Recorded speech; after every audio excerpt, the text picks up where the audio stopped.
negotiator pursuant to Government Code Section 54957.8.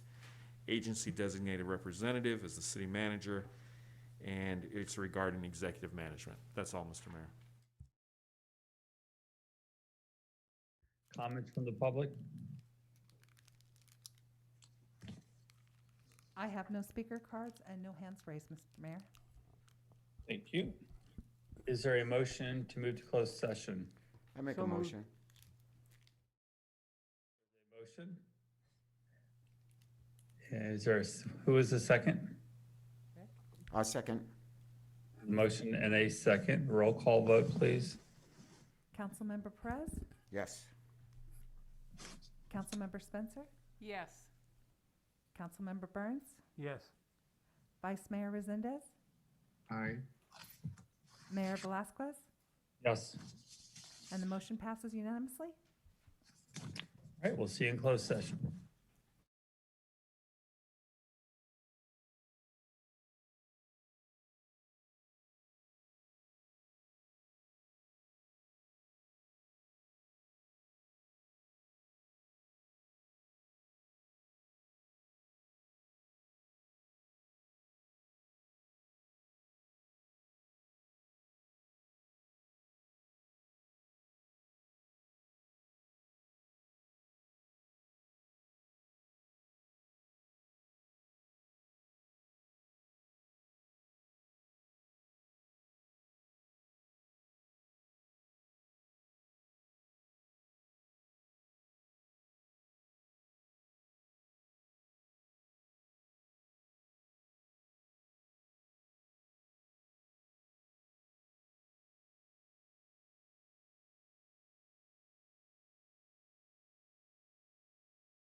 We're going to resume the meeting of April 5th, 2021.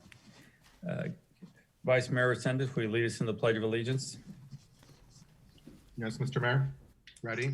Salute. I pledge allegiance to the flag of the United States of America and to the republic for which it stands, one nation, under God, indivisible, with liberty and justice for all. Mayor, roll call vote, please. A roll call.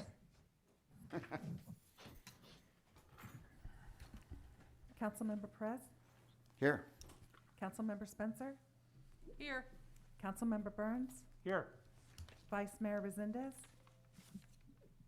Present. Mayor Velazquez, Here. City Manager Miller, Here.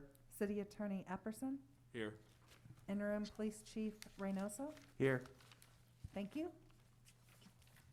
The Thank you. verification of agenda posting. The agenda for the City of Hollister City Council regular meeting of April 5th, 2021 was posted on the bulletin board on March 31st, 2021 at 5:15 PM per Government Code Section 54954.2. Thank you. Thank you very much. City Attorney, will you please report out from closed session? Thank you, Mr. Mayor. The City Council discussed in closed session the item agendized for closed session discussion, and direction was given to staff. The City Council recessed from closed session at 6:17 PM. That's all, Mr. Mayor. Thank you, sir. We're now going to move to the consent agenda. Are there any items council would like to pull? Yes. Which I'd item? like to pull item A8. A8. Are there any others? Mayor Velazquez, Tim Burns. Yes, sir. A6, please.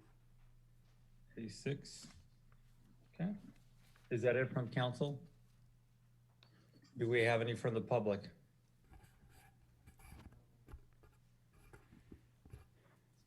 Okay, is there a, Actually, I have Elia's hand raised. I'm not sure if she's wanting to pull something off of consent. Yes. Elia, was there something you wanted to pull off of consent? Yes, item 11, please. okay, is that it? Thank you. Thank you. Any others? Is there a motion?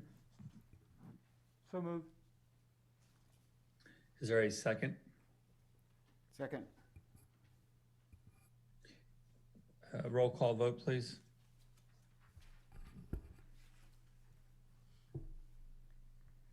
Councilmember Perez, Yes. Councilmember Spencer, Yes. Councilmember Burns, Yes. Vice Mayor Resendez, Aye. Mayor Velazquez. Yes.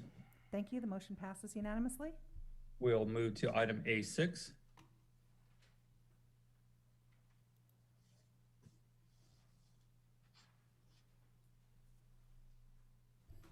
Mr. Burns, you had a question on this item? Yes, Mayor, thank you. I believe it may be simple. Perhaps I misread or did not read thoroughly or correctly, but I see where there's a claim filed against the city by Safeco Insurance on behalf of one of their clients. But what I didn't see was what the actual claim was for. Give me just one moment.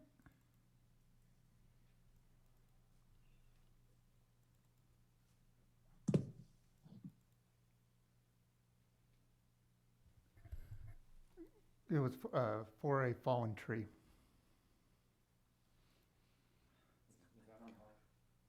Was that on Hawkins? That part I don't recall what street it was on. So this item was actually sent to us by Safeco Insurance, not the applicant, so our usual claim form was not filled out. But it was at 469 Hawkins Street, and it was for,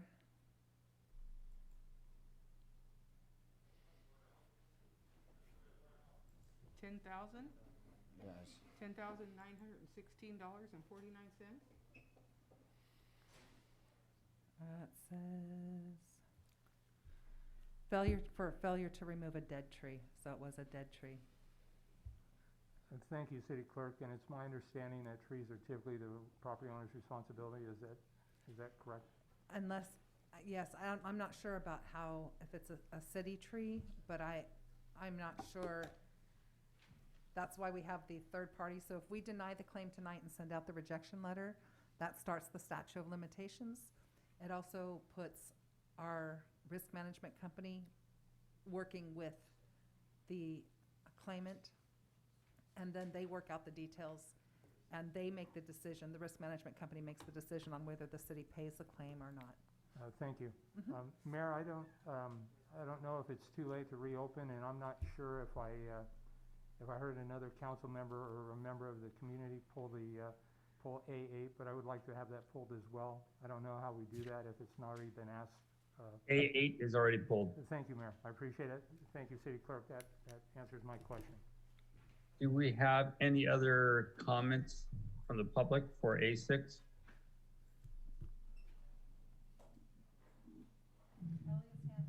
Elia's hand is still raised. I'm not sure if she has a comment.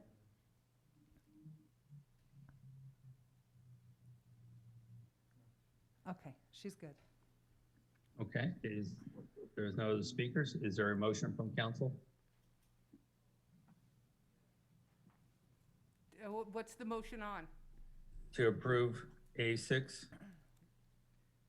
So Which moved. would be to reject the claim and send the rejection letter to the claimant. So moved. There's a motion. Is there a second? Second. There's a motion and a second. Roll call, please. Councilmember Perez? Yes. Councilmember Spencer? Yes. Councilmember Burns? Yes. Vice Mayor Resendez? Aye. Mayor Velazquez? Yes. Thank you. The motion carries unanimously. Thank you. We're now going to move to item A8. Ms. Spencer, you pulled the item? Yes, I did. I have been looking at this, and I have been thinking about this ever since Councilman Resendez had mentioned it last month. I'm gonna have to give my opinion. I think this is a bad idea. It's not that I'm against the flag. I'm not against any of this. I think putting this flag outside City Hall, we are opening up a can of worms. If we allow the LGBTQ pride flag to be raised at City Hall for 1 day, 1 month, whatever, that means we have to allow every other group that comes to us and wants to raise their flag. And the first time we do not say yes, there will be a lawsuit. I just can't have those kind of lawsuits against this city. So I just think that this is a bad idea. I'm really sorry, Councilman Resendez. I know your heart is in the right place, but this is not a very good idea for the city of Hollister to do. And if there's any other comments. Councilmember Burns? Thank you, Mayor. I actually have questions, I believe. Sir? Thank you, Mayor.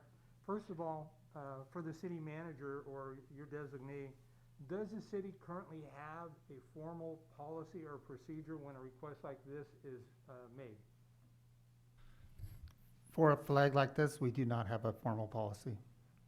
What kind of a policy for what kind of flag do we have, sir?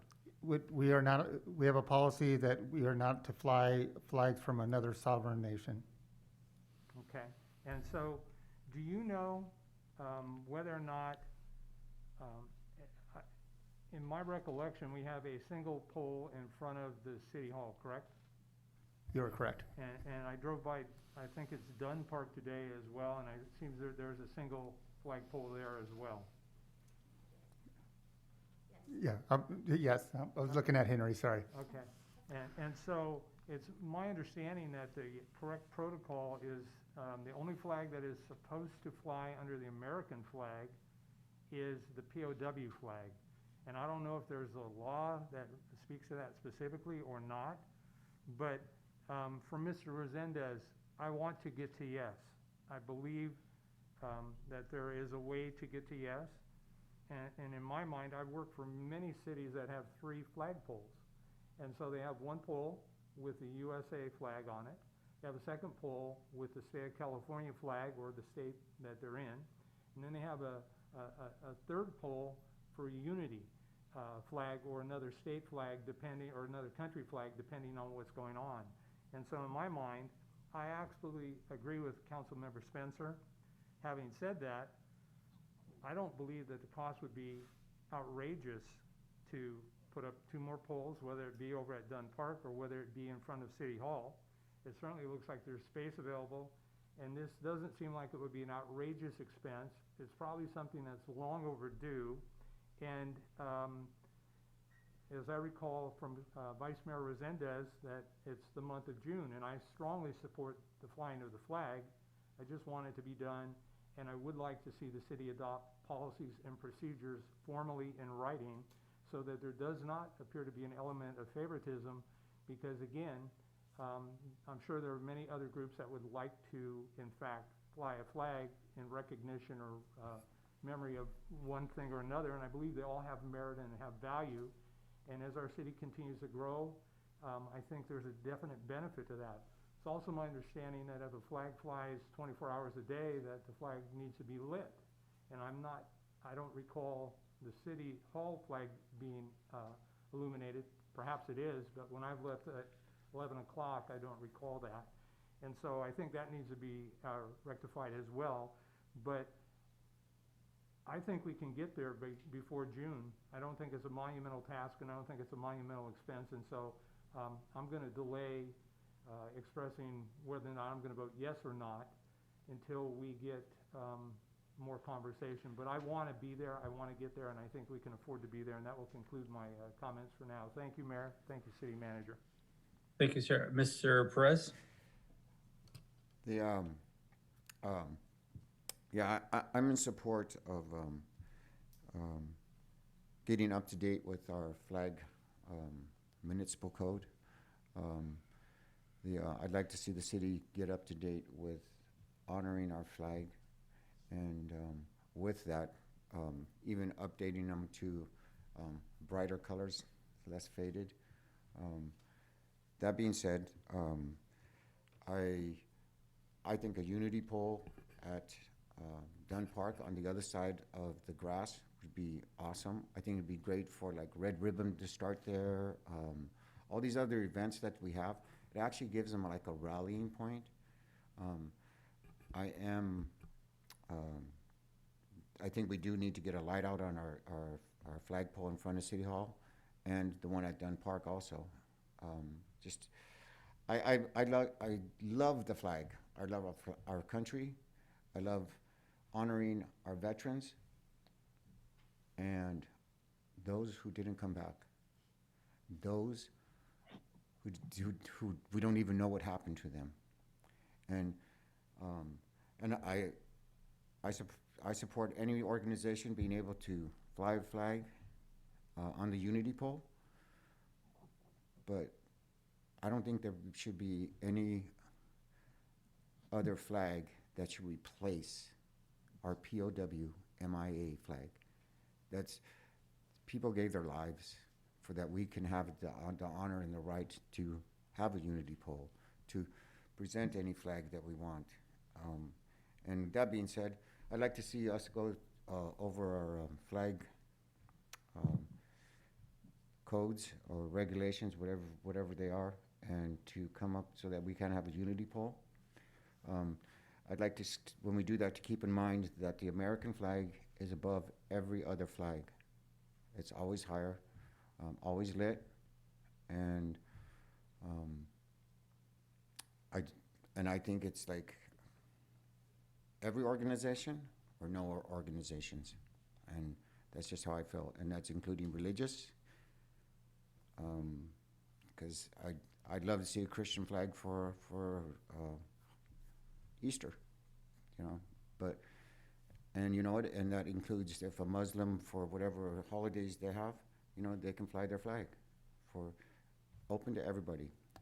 That's all I have to say. Thank you. Again, Mr. Mayor. Mr. Resendez, go ahead, sir. Thank you. if I can address your comments, Councilmember Perez, the reason we can't have a Christian flag hung up is because Government 101 tells us the separation between church and state. So we cannot have a Christian flag hung up in front of a government building. This is a human rights issue that not only the city of Hollister has championed, but other cities very recently, because the LGBTQ community has been bullied, harassed, and even murdered. In order to promote inclusiveness, in order to promote a loving environment, in order to promote a welcoming community, lots of cities, especially here in California, have been hanging rainbow pride flags in front of their city hall. I'm not entirely opposed to having another flagpole put in there, but I think that we shouldn't be treated as second-class citizens and put it at Dunn Park. It should go in front of City Hall. And if you're committed to that, Councilmember Burns, then I would challenge you to make a friendly amendment to make that happen, hopefully before the 1st of June, so that we can honor that request. Historically, the city of Hollister has been very progressive in their votes. The first year that I was on here, I requested that we just declare June Gay Pride Month for the city of Hollister, and we did that last year, as you know. And it was a unanimous vote, by the way. Last year, as you know, we hung up the pride flag to commemorate the Stonewall riots, which was 30 years ago that had happened. And again, unanimously, it passed. I'm disappointed to see that one of those people that supported it then has now is not supporting it at this time. I'm almost done. The youth is watching. If you want to talk about how we influence the youth and the decisions that we make, my 10-year-old daughter is watching this meeting. And if her two gay fathers, one of them who's the city councilman, cannot promote inclusiveness, love, and a welcoming community, this is a vote that history is going to look back on, and they will remember who was on which side. There's lots of votes like that, but this is a vote that will affect our community, our youth, the mothers, the fathers of gay people. You cannot turn your back on them. You cannot say no to this. If you do, then it's going to be remembered. If you want to make a compromise and have another flag there, then that's fine. I believe the county's trying to do the same thing right now because they're trying to get on board and they're trying to do the same thing. They don't have a flagpole. So maybe we can work with the county, Mr. City Manager, and see if we can make it happen. But it's very symbolic that that flag is hung up in front of City Hall, not only here in the city of Hollister, but again, around the entire country. Thank you. Thank you very much. I have a quick comment. I think somebody had mentioned that the POW flag was not flown last year. I believe it was June 28th. You know, the raising our nation's flag always stands higher than any other flag. And this event that happened last year, that's exactly how the flags were placed. It was our nation flag, POW, and then LGBTQ flag. That day, I have to say, was a beautiful day. Looking out at all the families that came out for that event, it was very touching. Parents that love their children and support their children, couples that are married out there, amazed that our little town of Hollister was supporting them, backing them up, and showing them that we care too. It was a beautiful day. I don't have an issue either with the additional flagpole. Not a bad idea, Mr. Burns. But it did not replace any other flag that day. And if there is no other flagpole, I would say that we move forward with this item. And as Mr. Resendez pointed out, have a friendly amendment to see if we can get the additional poles installed before that time. But if that were not to happen, to go ahead and fly the flag as it was flown last year And not only that, I would say we should be looking to close that street that day and invite other groups to come out, part of this community, to share information they have to help residents or some of our young people guidance, resources to show them we care. So that would be my recommendation. Mr. I saw a hand up there. Was that you, Mr. Perez? Yeah, that was me. Go ahead. Go ahead. And you know what, there's, the unity pole is not the same as church and state. That's a totally different issue. That's why it's called a unity pole. And when we talk about inclusiveness, are we saying everybody except for you? Is that inclusive? I mean, because if we're going to say these words and we're going to do it without action behind it, they're just flat. And so inclusiveness that's great, and it's like, I'm not against any organization. I mean, when I talk about a unity pole and having a Christian flag, Buddhist, and you know what, that even opens it up to the Satanist. And that, you know what, if we're to cancer awareness, red ribbon, autism awareness, LGBTQ, and you know what? You know Black Lives Matter? You know how that started? Their Stonewall was, I forgot how many years ago. And you know what? So we open up to Black Lives Matter. And if we're going to do that, I'm all for it. But to me, it's everybody or nobody. And that's all I have to say. Councilmember Spencer? Okay, that's what I was trying to explain. If we are going to allow the LGBTQ, which I am 100% behind it, to fly outside this building, then we allow Black Lives Matters, we allow Muslims, we allow Satan worshipers, we allow Christians, we allow, here's the good one, Ku Klux Klan, the Confederate flag. There is no way you can say no. I know Mr. Resendez is going to come back and argue this, but there have been several cases in the United States where cities have done exactly that. And when another group came and wanted to have their agenda put out there, or I think it was the Black Lives Matters, they painted a street. I think it was New York, I could be wrong. Another group came in and said, I want to do this. The city said no. They got sued, they lost. And Black Lives Matters had to take down to repaint their logo or whatever it was. This is my concern. It's not my concern about the flag being out there. You know, Mr. Resendez has made comments in the past that I might be homophobic. My niece is bisexual. My 2 grandchildren are gay and lesbians. And I have many friends who have an alternative life. I don't care what people do in their own home. What I do care is that the taxpayers of this town will be stuck paying the bill if we do not allow every flag from every group to fly outside this building. That's my concern. Mr. Mayor? Hang on a second. I thought I saw Mr. Perez first, and then Mr. Burns, and then Mr. Resendez. Actually, it was Mr. Burns, Resendez, then me. Okay, Mr. Burns? Thank you, Mayor. Thank you, Councilmember Perez. So, Mayor, I think this gets back to the need for a clear policy. Every city I've worked for has a clearly defined policy that passes legal review in advance, and I am by no means an attorney, and so that's fortunately why we have a city attorney to keep us in the straight and narrow.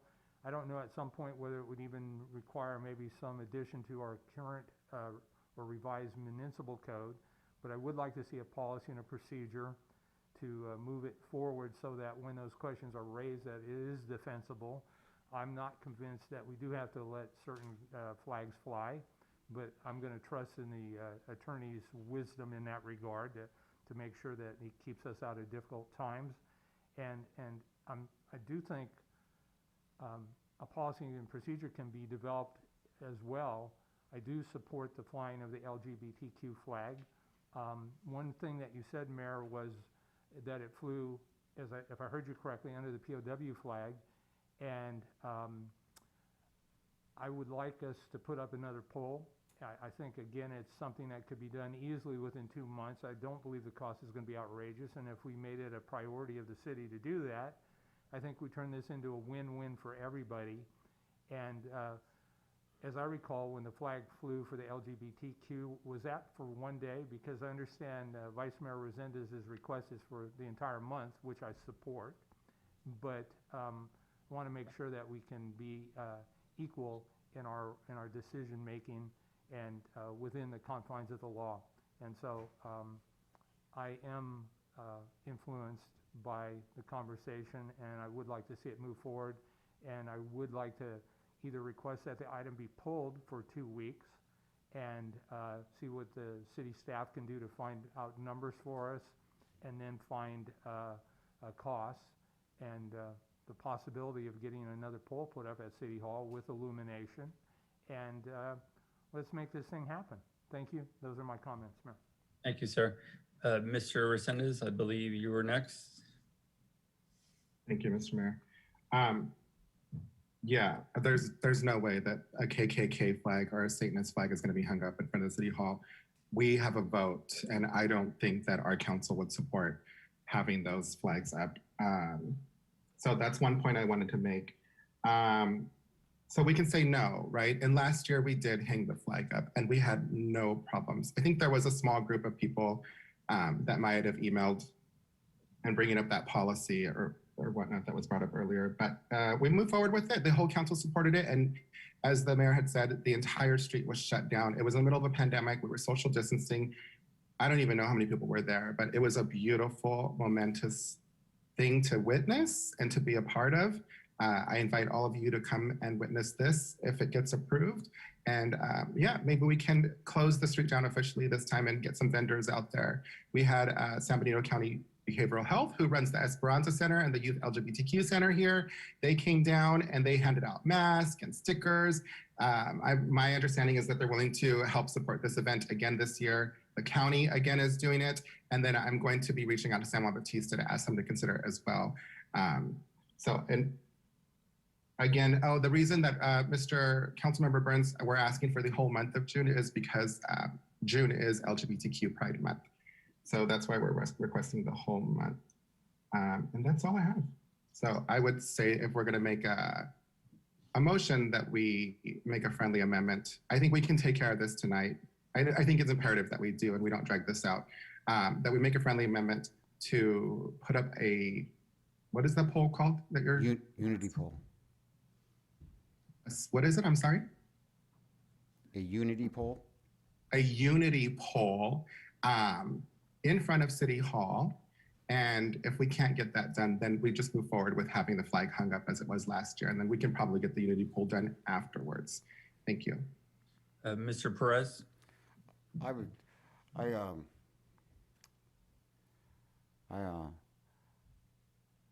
miss my sister. She's lesbian, you know. She's no longer with us. I have a lot of families that's chosen an alternative lifestyle that has nothing to do with any of these issues. Again, to me, and I'm glad that, according to you, you said the POWMIA flag was flying last year during the 28th, I believe. That's great. But again, I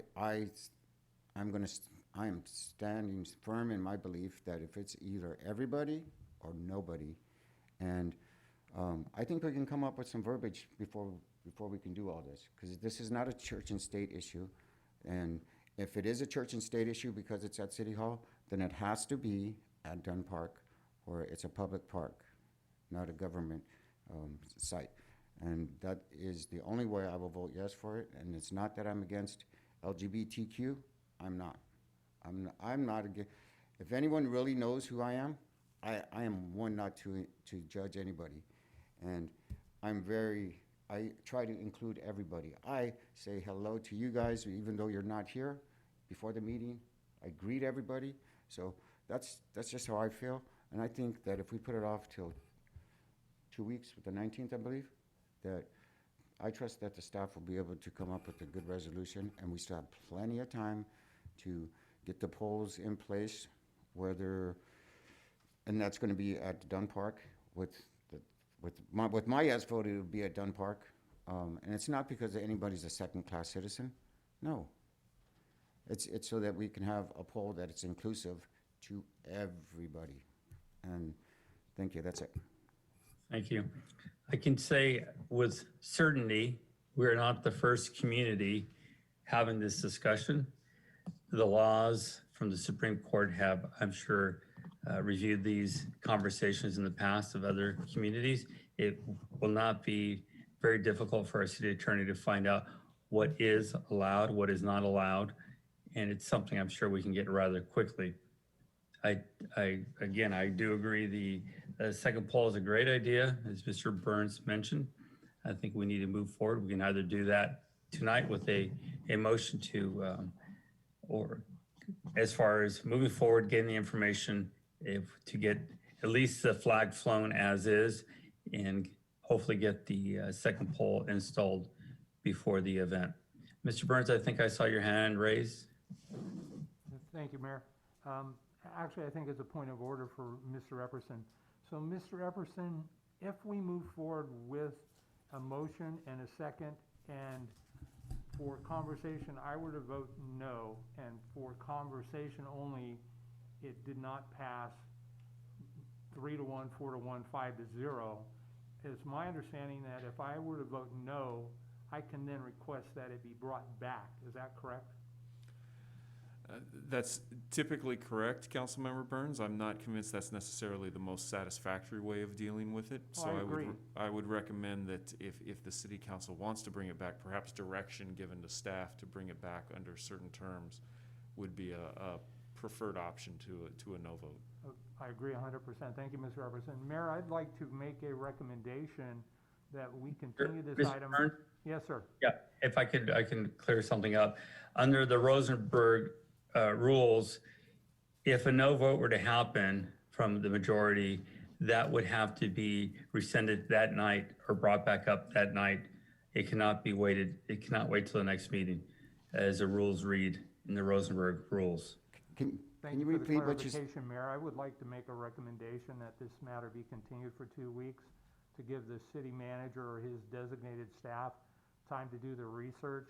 And I'd like for this item to be recalendared for our next regularly scheduled council meeting. And I think that's still plenty of time. I do want to get to yes desperately, and I believe that's enough time for staff to give us the numbers and move forward with it. Thank you, sir. Can I add the numbers in the legal language to make sure? Is that correct also? Yes, Mayor. Okay, thank you, sir. There's a motion. Actually, I had a question because I didn't quite hear what you were said when you were talking about the Brown Act as for the educational part for me. Here's what we can do. We have to do the motion, again, going back to the Rosenberg now. We do the motion and we have to do a second, then you can ask questions. We can have questions. And then if there's a amendment that needs to be made, it can be made through a friendly amendment. Gotcha. Is there a second? Second. There's a second. Mr. Perez, you have a question?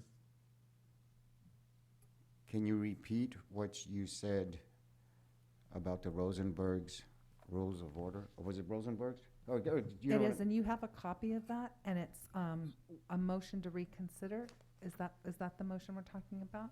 Yes. Yeah, the motion to reconsider has to happen that night from the prevailing group, either yes or no group. It cannot be put off till the following meeting. Gotcha, That- thank you. Yes, okay. Is that all your question was? That's it. Okay. There's a motion and a second. We did not ask the public, so let me step back for a second. Do we have any public comment? We do, Mr. Mayor? Go ahead. Elias Salinas? Thank you. I'd like to start off with saying that the LGBTQ community is not an alternative lifestyle. It's not an alternative. That is the life that they live. With regards to a unity poll, It should be at City Hall, and it should be when there's no flag flying. I believe that the state flag should fly, and then you have the option when you can use it for other things. I don't think it should be at Dunn Park. It should be the fact that the city is proud to display this. I did not go last year to the raising of the rainbow flag because it was COVID and I chose not to be out there. I support the youth. Mayor Velasquez said it earlier with regards to we want to support them to make them feel safe. I myself have never gone through what they go through as children to finally come, open or come out of the closet or however it is you say. They got to come out to their families. I have two nephews that it was difficult for them, but they finally did it, and they were greeted with open arms by us. Some people I know have been disowned by their family members. So this is a great way for us to support them and to let them know that they're welcome.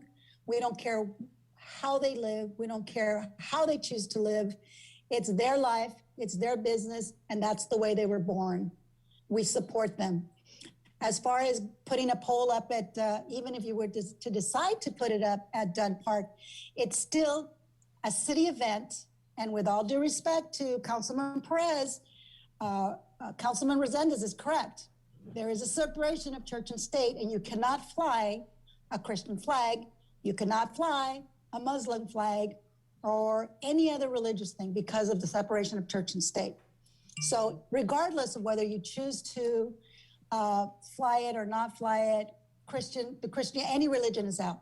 What I would suggest as you're waiting for the staff to do their homework is to add an amendment to the motion and to approve to get a pole already approved and get it installed at City Hall so that when you come back, there's not going to be the delay that now you have to get the pole and go through all that. So I would like to see that added to the amendment because this is really important. And there are other issues that people want to raise their flags and they should be brought forward, but we're not going to have the KKK. I cannot see any council member approving a KKK or devil worship or whatever. We have people with common sense and we need to use it. Thank you very much for allowing me to speak. Thank you. Do we have any other speakers? Yes, Mr. Mayor. Loretta Alvina.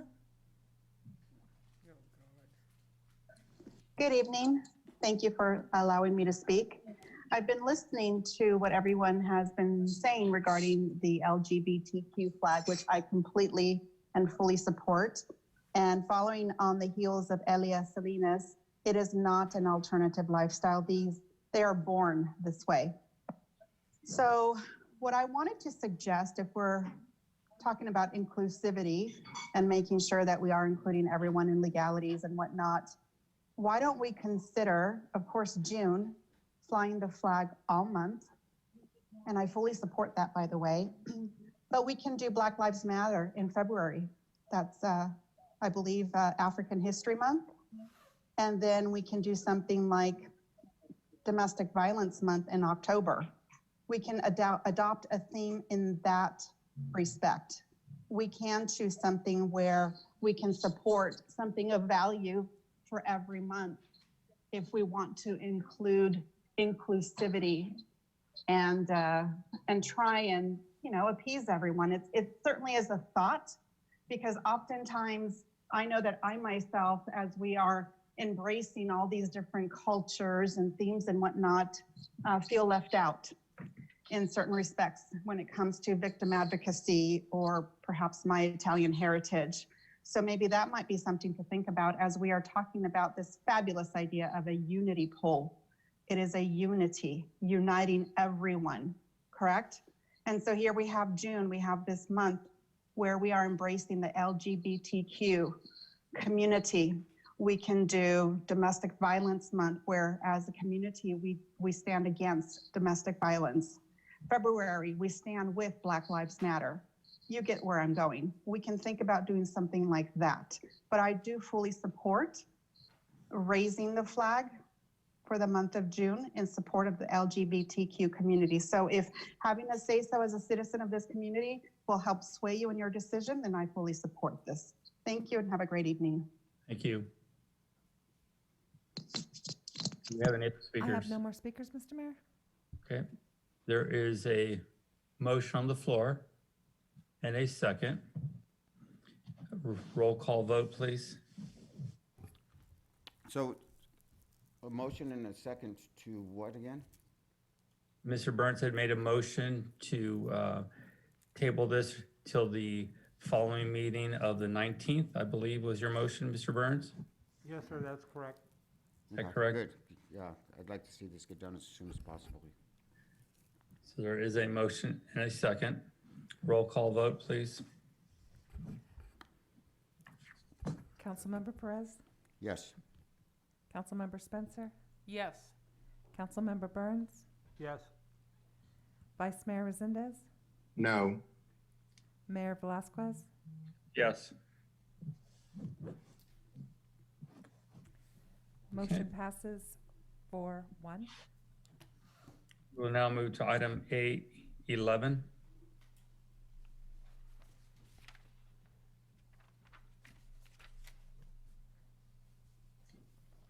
I think this was a public speaker request. Yes. Yes, this is Elia Salinas. I'd like to know where the numbers came from with regards to going from, I'm assuming that the 21 cents now is the going rate and you want to increase it to 23 cents. I'd like to know where they got that, if that's supposedly some market value. So I did a little research and I mean, the lowest that I could find was 48 cents in Oklahoma,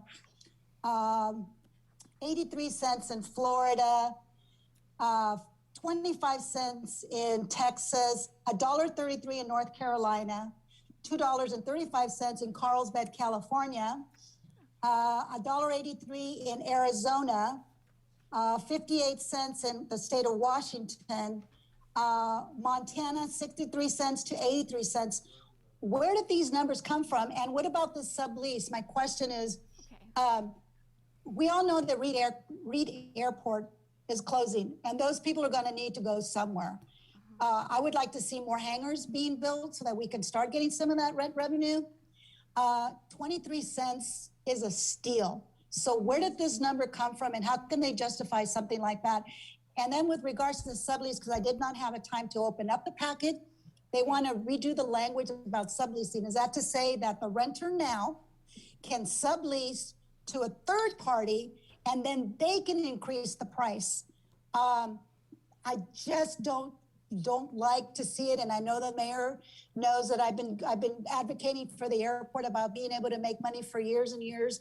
And I just don't want to see this go by the wayside and this was going to be approved under consent. Where did the value come from? Where did they get these value? Because that does not seem like that's state of California rents. I mean, it's a hangar. I know that it's just the floor. Some of it can be with utilities, some with no utilities. So where are these numbers coming from? I keep repeating myself, but it's just insane to say you're going to charge someone 23 cents a square foot, and then are they going to be able to sublease it, and then they can turn around, they make money. And as we all know, the city of Hollister ends up getting screwed over because they're not making any money. There's a building that's being built, and that was approved, and I challenged the prices, but at the time, Mike Chambliss said that was a going rate, and I couldn't prove it. I could not disprove it because I didn't have time to do my homework, but I've done a little bit of homework. There's prices out there, and they're higher than 23 cents, and I appreciate you listening to me and pulling the item. Thank you. Is there any other questions? Any other comments? I I'd have like no to other hear from speakers. Cheryl. Oh, Actually, I have one more speaker. Go ahead. Loretta Alvina. Thank you. It's not Alvina, I'm by the sorry, way, it's Avina. Sorry about that. Thank you. Yeah, there's no L. So I too would like to know the math. So if you can just show to us the proof and the data of where this figure was compiled? Sure. And show us the supporting documentation that these are the going rates nowadays of the rent, because that seems very low. And I too would like to know what that language of subleasing means. Okay. I'd like to be able for Hollister, the city of Hollister, to make some money moving forward. I know that I've been a resident here for 30 years and I'm tired of always getting shortchanged, or it seems like we always get shortchanged, developer fees, et cetera. Okay. So if you can just show us before you make this approval, before you approve this, show us the numbers and the data to support charging only 21 cents a square foot. Thank you. Thank you. Any other speakers? I have no more speakers. Okay. Thank you very much. Mr. City Manager, would you like to respond? I have Interim Airport Director Cheryl Mullen at the podium to speak on this. Thank you. Thank you, and thank you, council members. My name is Cheryl Mullen. I'm the interim airport director. And what we have in front of us is an amendment to adjust an existing lease agreement between the City of Hollister and Inco Investments LLC at the Hollister Airport. And I'm thinking that there's perhaps a bit of a misunderstanding in that what we're talking about tonight is a ground lease. And what that means is that it is just that. It is the area that someone rents. It doesn't cover the amount, the improvements that are put in. It doesn't count the actual hangar that's built.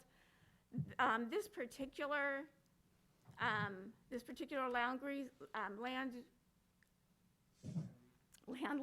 this particular land lease, it supports a hangar that's 19,347 square feet.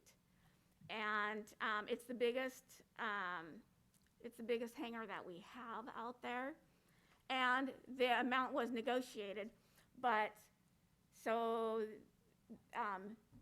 the lessee pays for the ground lease, and then they construct the hangar. And that hangar is estimated to be at $2.4 million. And the city did not contribute that money. It was a private venture for Inco Investments to erect that hangar. And what happens is on ground leases, someone sets up a ground lease, and it's for typically 30 years. In this case, it is for 40 years. And at the end of that time, it becomes the property of the City of Hollister in its entirety, both the ground and whatever improvements have been made upon it become the property of the City of Hollister. We actually have an expiring land lease coming up on June 30th for a row of hangars that are going to be coming to the City of Hollister. And once they do, then when we do collect our rent, then the City of Hollister will be making money off of those items. But it allows us, in this particular case, to build a hangar like what we have, which houses bigger aircraft. And we have a runway that can support larger aircraft. So it gives them an opportunity to come in, to come see Hollister, come see our business community, come see our recreation community, because they have a place to go. And absent an agreement, a partnership with a company like this, the City of Hollister wouldn't have the money. We wouldn't be able to afford to do, to build hangars without going into debt. And what we have there, the Hollister Airport is a community, and all the money that's earned in the community, it stays in the community because it's an enterprise fund, as it should. And it supports all the items that we're doing now. But she's 110 years old. The airport will be 110 years old next year. So it has maintenance. We do maintenance. I think we do a great job, actually, on our maintenance. And starting July, again, on this one bank of hangars, the city will be taking over administration of that, and we will be collecting money. And believe me, I appreciate very much that people are concerned about the Hollister Airport making money, because it absolutely is the jewel of the community. It absolutely is. But it takes time, and it takes partnership to make those things happen. Now, going back just quickly about the ground leases, all it is, that's just it's for no improvements, no electricity, no water, et cetera. All of that person brings to the table, and for them doing that, bringing these improvements to the table, they are able to recover their investment and they should make money on the time that they are there. And then at the end of that time, all of those come back to the city of Hollister. They come into our care and our ownership.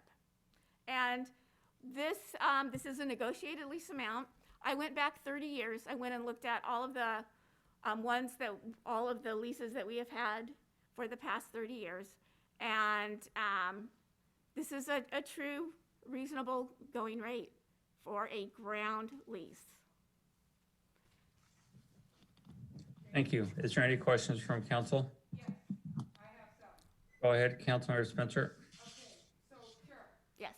just so we understand that Inco Investments. Is your speaker on, Councilmember Spencer? Sorry. Inco Investments, they are renting the ground that their hangar sits on. Yes. So we're not the leasee or leaser, however you say that. We have nothing to do with that hangar. That belongs to Inco until their 40-year, how many years do we have left on that? We have 38 years. 38 years. That particular agreement, we entered into that in March of 2019. Okay. And so we're not, I mean, this is actually a lease amendment to where we increase the Yes. price from 21 cents a square foot to Yes. 23 cents per square foot. Yes. And so again, I want to make it very clear. This is not for the hangar, which does not belong to the city of Hollister, not yet. Not yet. This is just for the ground that the hangar sits on.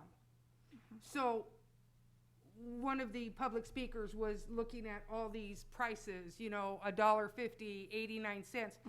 These are prices for, what would you say, hangar? Perhaps fully improved rates. I don't know, because I'm not sure where those figures came from, but I could see where they could be. Yes. Fully improved rates, sure.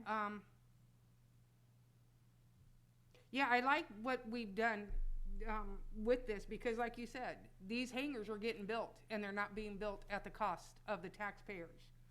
I would like to see the agreements be less years. Sure. You know, a 30-year, 40-year. I understand a $2-3 million investment in a hangar is a lot of money, and I do understand that in California, throughout all small airports like we have, there's years waiting list for hangars. Like you said, this is a very large hangar. I know that these are for big planes. These go for thousands of dollars a month.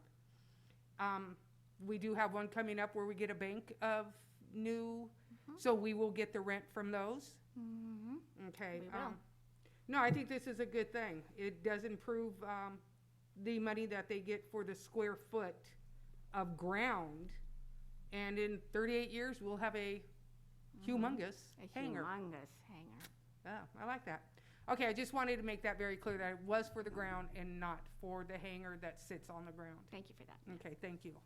Thank you. Mr. Burns, go ahead, please. Thank you, Mayor. Good evening, Ms. Mullen. How are you? I'm good, thank you. Thank you for being here, and thank you for your presentation. I want to clarify, I think I've heard Councilmember Spencer say it. Literally, we're talking about renting dirt for 38 more years or 40 years. We're going to extend by 2. We would like to change the terms. We are not looking to extend this. Okay.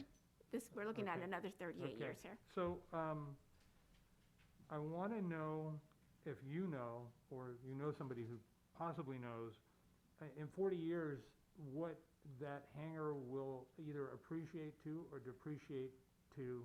Is there a formula that will give us a sense on what this investment will look like? I am not aware of that.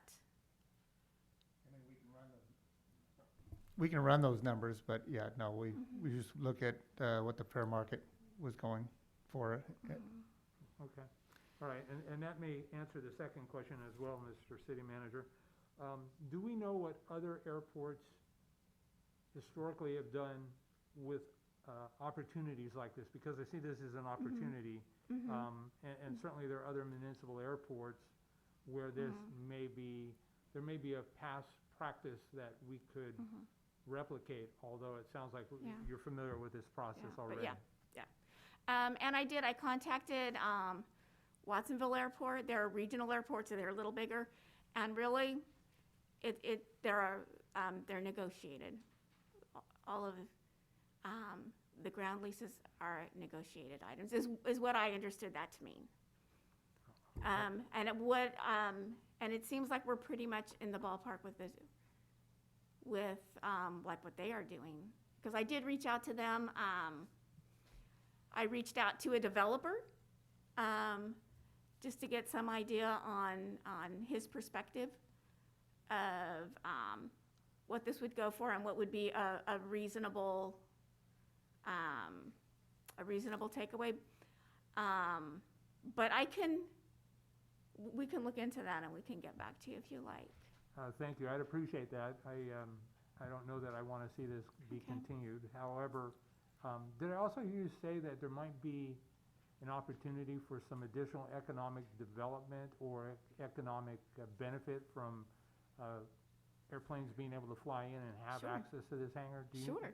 Can you speak to that a little bit more, please? Sure. The first thing that I'd like to say, just because I'm not sure that I remembered to say when I got up here, is that the increase to the enterprise fund for the airport, it's $4,449 increase per year. But there's also an annual CPI, and an annual CPI for 38 years, it's going to be a significant sum. Right now, without a CPI, you're looking at $170,000. So we are going to be recovering our money on this investment. And yes, anytime you have an opportunity to bring in a bigger plane, whenever you have more assets, new assets, you have an opportunity to house bigger aircraft. We have, our biggest runway is 6,350 feet long. It's a long runway because it used to be a military base. So it can accommodate large aircraft. And this gives them a place to go, a place to maybe tuck in their aircraft out of the sun where they don't have to worry about the tires on the tarmac. Or I can't speak for Mr. Rubino for INCO on what sort of subletting plans he may have. So I mean, that would be certainly his decision and his business. So I wouldn't know what he is going to do, but absolutely, anytime you have something like that, you have an opportunity, and it's just a matter of being in a place to seize that opportunity. I know that Councilmember Perez and I are both on the EDC Airport Committee, which is a fabulous opportunity as well, and it makes us see how we can take opportunities like this and turn it into something even bigger and even more sustaining than one wonderful hangar now. Thank you. I guess my final question is, just confirm for me, we have no responsibility whatsoever for any maintenance whatsoever in relation to the hangar and its construction? We don't. That's what I mean. And when we get the hangar, it has to be in new or better condition. So when it does become ours, it has to be in good shape before we take it, and it's written in the. Thank you. Those are the only questions I have. Thank you, Mayor. Thank you. Is there any other questions from council? I have one. Hi, Cheryl. Hi. So this hangar's been in use for 2 years? No, the hangar is just getting ready to be occupied. Oh, awesome. It was supposed to be constructed earlier, in fact, right after the March 19, 2019 date. But the COVID pandemic set it back a little bit, and it's just getting ready for occupancy now. Awesome. So, and so we're amending this by 2 cents now. The second year of building are we raising it 2 cents because now it's going to be occupied, or is this going to happen every No. 3 or 4 years? Why are we amending this? Okay. The reason that we are amending this lease is because the leaseholder came to us and he had concerns about the original lease, because in section 16 of the lease agreement, and I believe you all have it, there's a subletting provision that after a certain amount of time after the rent is made, that the city's entitled to a percentage of the subletting fees. And that's not something that we've seen in other agreements. And his other thing that he was concerned about was that it says that they would need to have written consent from the city before they could sublet. Now, understanding that we may not be in the office on a Saturday, that could significantly affect his ability to recover his investment. And so what we did was the amendment would remove the subletting language in exchange for a higher base rate, which is the 23 cents per square foot that you're talking about.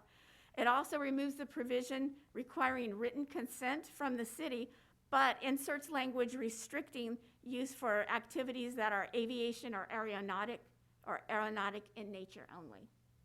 Thank you. Yeah, Mayor, real quick. The big issue is the leasing is bringing in people with very nice toys, and they don't like to leave their toys outside. So a lot of times it's going to be for an overnight use or a week use. Like Cheryl said, getting a hold of us to sign a lease for overnight, it was going to be a lot of headaches for the staff, and so that was one of the compromises we made. So thank you. Thank you. Any other questions or comments? Ms. Molnar, I do want to clarify, and I think it's going to be important. City manager can validate this. That's monthly. That's not yearly. The fee. That's a monthly charge of $4,400. Yes. Yes. I wanted to make sure that was clear. So I'm sure the public is wondering if we're charging 2 cents a month for the ground lease. And I think it's important for the public to understand that what this does, it gives a business that's in this business the ability to build a hangar, a physical structure that would pretty much cost twice the amount if the city were to try to do this. And then the city would try to have to find the tenants. We are not experts in finding those tenants. The people that do this are the experts. So there is also property tax that is achieved now, brought in from this, not only from the building, but if any of the jets or aircraft that are placed there are registered in the county, there's also property tax from that. This, as you pointed out, after the 40 years, which may be a little longer, we don't want to, we want to talk about it next time, maybe 30 year, but this reverts to the city. At that time, Mr. Byrne had a very important question about what would the value be. It will definitely be going up in value as the airport expands and the value of hangars at the airport as more demand happens, which is the goal of this city. So it is actually a win for the city as we keep moving. And I think the public needs to understand that the airport has actually done very, very well for us, but nowhere near where we want to be as a community, but we're getting there. And with other businesses moving into our community soon, we're going to start seeing more of these private aircraft coming into the hangars. And looking forward to the conversation about the other hangars coming up. I want to make sure the public understands when those hangars do come up, they do get leased out at the current market value out there, and that is done by studying the other hangars of different airports in the area. It's not something that just we guess at. It's something that has to be verified to make sure we're maximizing the revenue coming in to the airport. Yes. All right. Any other questions from council? Is there a motion? Move to approve.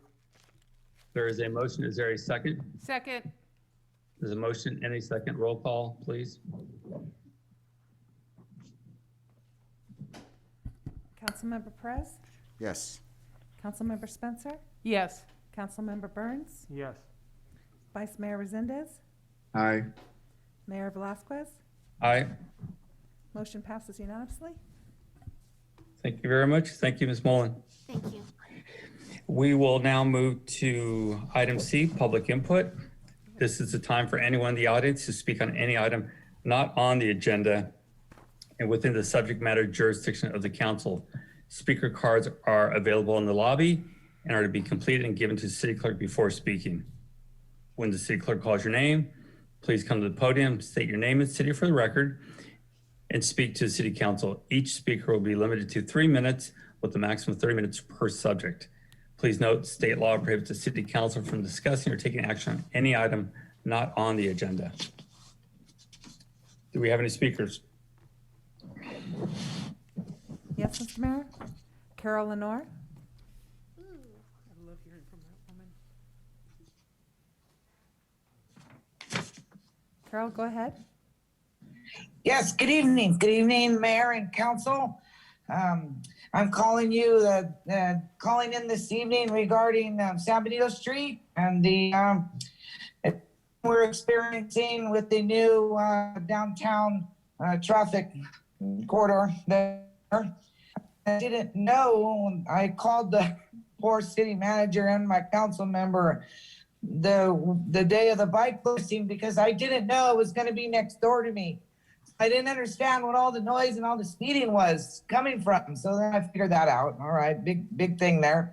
The neighborhood didn't know.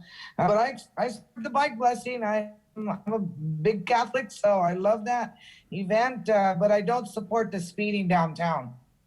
After South Street intersection, what I'm noticing, and I'm out in my yard all the time, as you can tell, I do a lot of yard work out there.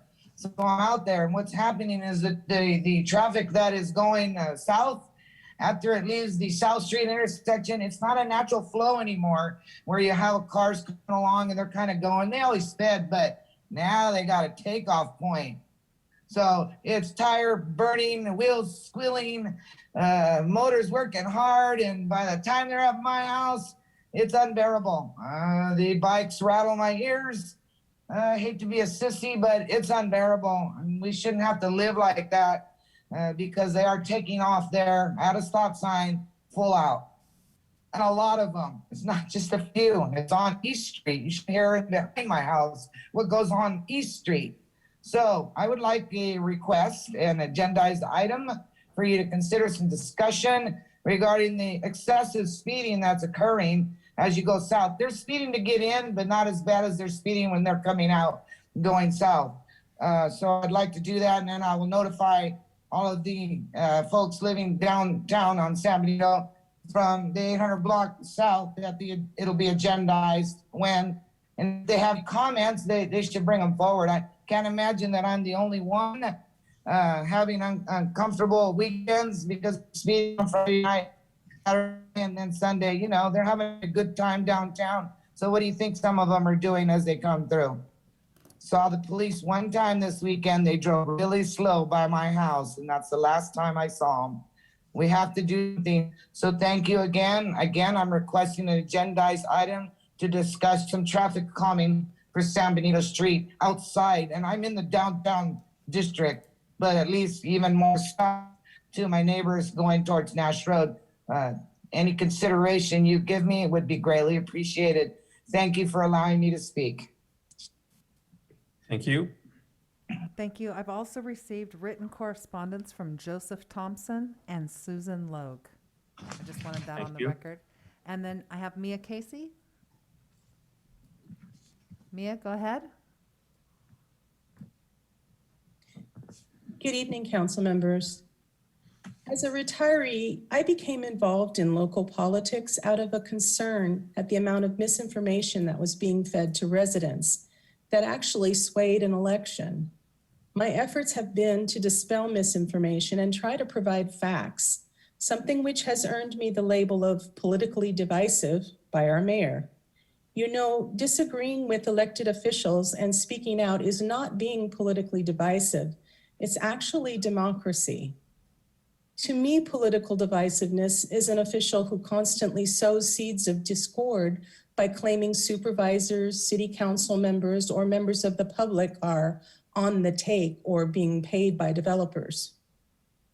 Labeling people and creating disqualifying factors in order to eliminate certain members of the public from sitting on a committee is really just a blatant attempt to silence voices that don't agree with yours.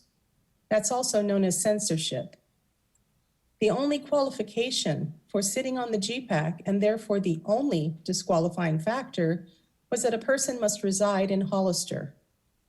This council has now allowed a new set of disqualifying factors to determine membership, such as working for a developer, political divisiveness, and suing the city. Since these are now official disqualifiers, it is incumbent on this council to remove the mayor and Councilmember Resendez and appoint 2 new council members.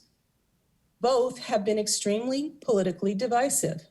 The mayor has also sued the city over the 400 block development.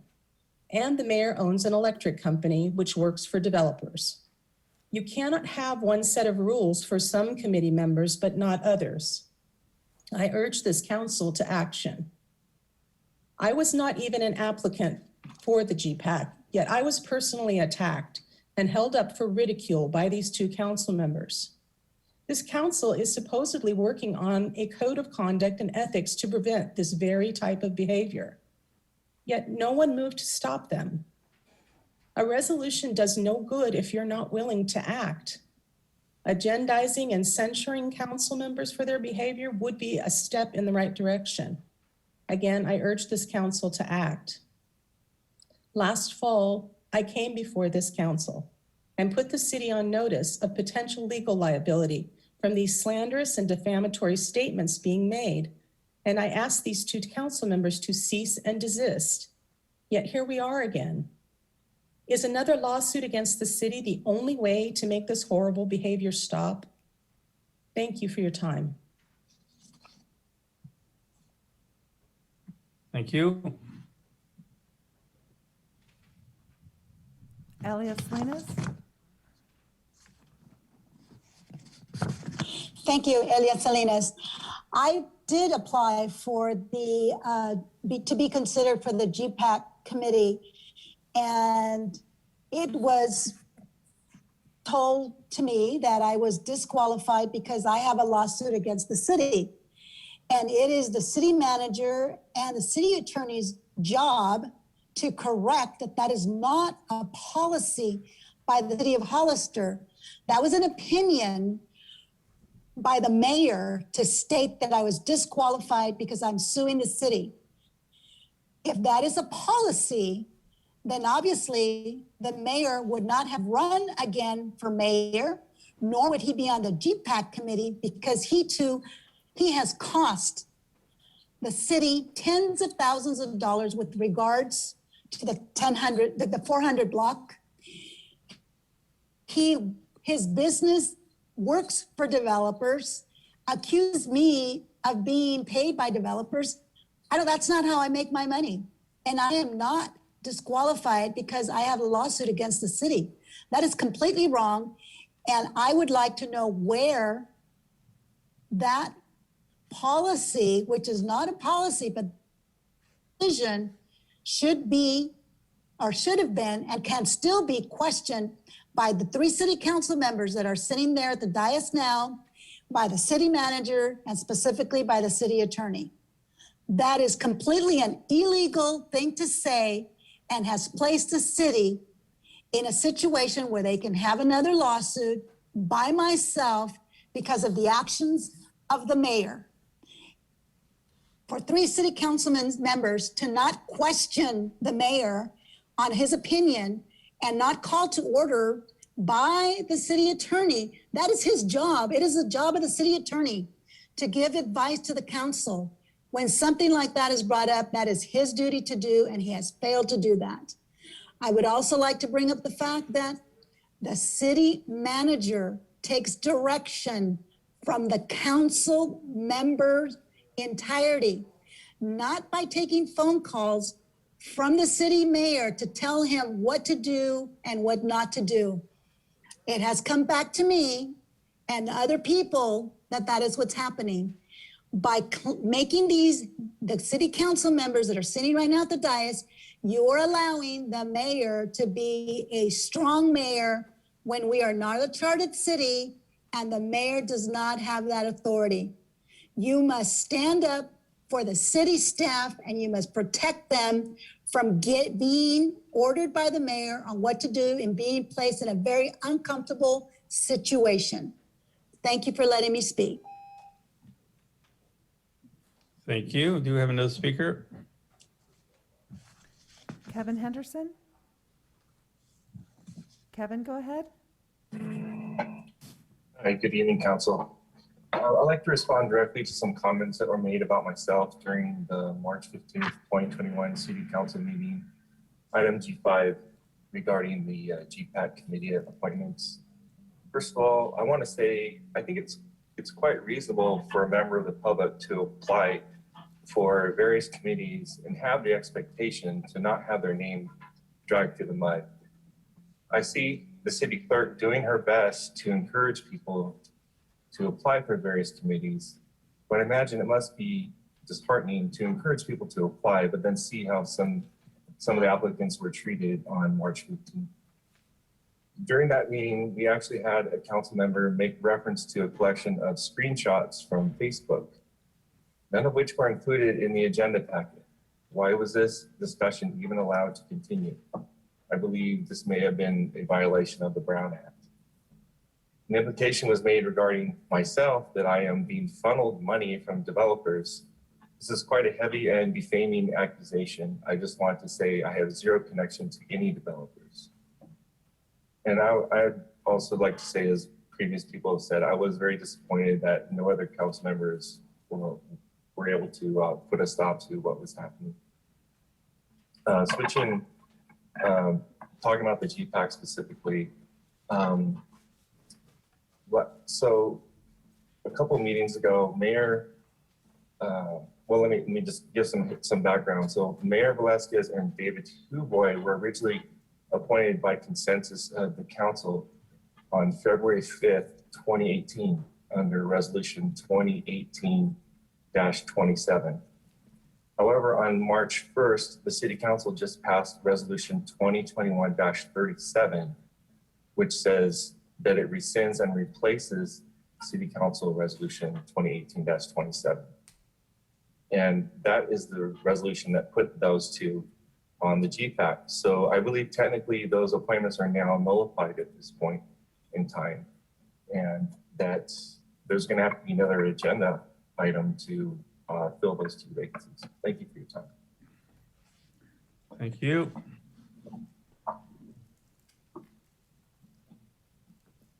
Jonathan Casey? Jonathan, go ahead. Hi, good evening, council member, mayor, and council members. I'd like to echo Mr. Henderson's comments. I agree. The items that were put out by the city council had nothing to do with me in terms of the Facebook posts. They were slanderous. They are. I wasn't even in that conversation, so it was really unfair. I do thank Councilwoman Spencer for trying to clarify who I am and what I am. I would like to, reiterate that I'm not paid by developers. I get one W-2, and that's from a company in Walnut Creek, California, who's not a developer. I work with seniors. I do senior apartments for low-income housing. I'm trying to promote that here. I'm trying to promote commercial development here in the city. I'm trying to look for infill opportunities that we can house our homeless and low-income folks, including seniors and families. I just would like the city council to stop slandering my record and who I am, and other folks that are interested in trying to promote this city and move this city forward in ways that bring dignity, that bring, housing, a roof over the head. I just don't see how the things that I do are being twisted in the way that the city council has twisted them over the last year as I've become more involved in the local scene. Anyway, I thank you. I've made my point. Thank you for allowing me to speak. Thank you. I have no more speakers, Mr. Mayor. Thank you. We'll move to item F1. Sorry, Mayor, do you mean D1? Oh, I'm sorry, D1, city manager report. Sorry, nothing to report? I meant F1. How about D2? Nothing to report at this time. All right, thank you. Then we will go to F1. Thank you, Mayor and council members. This is Paul Da Silva, the Information Systems Director for the city.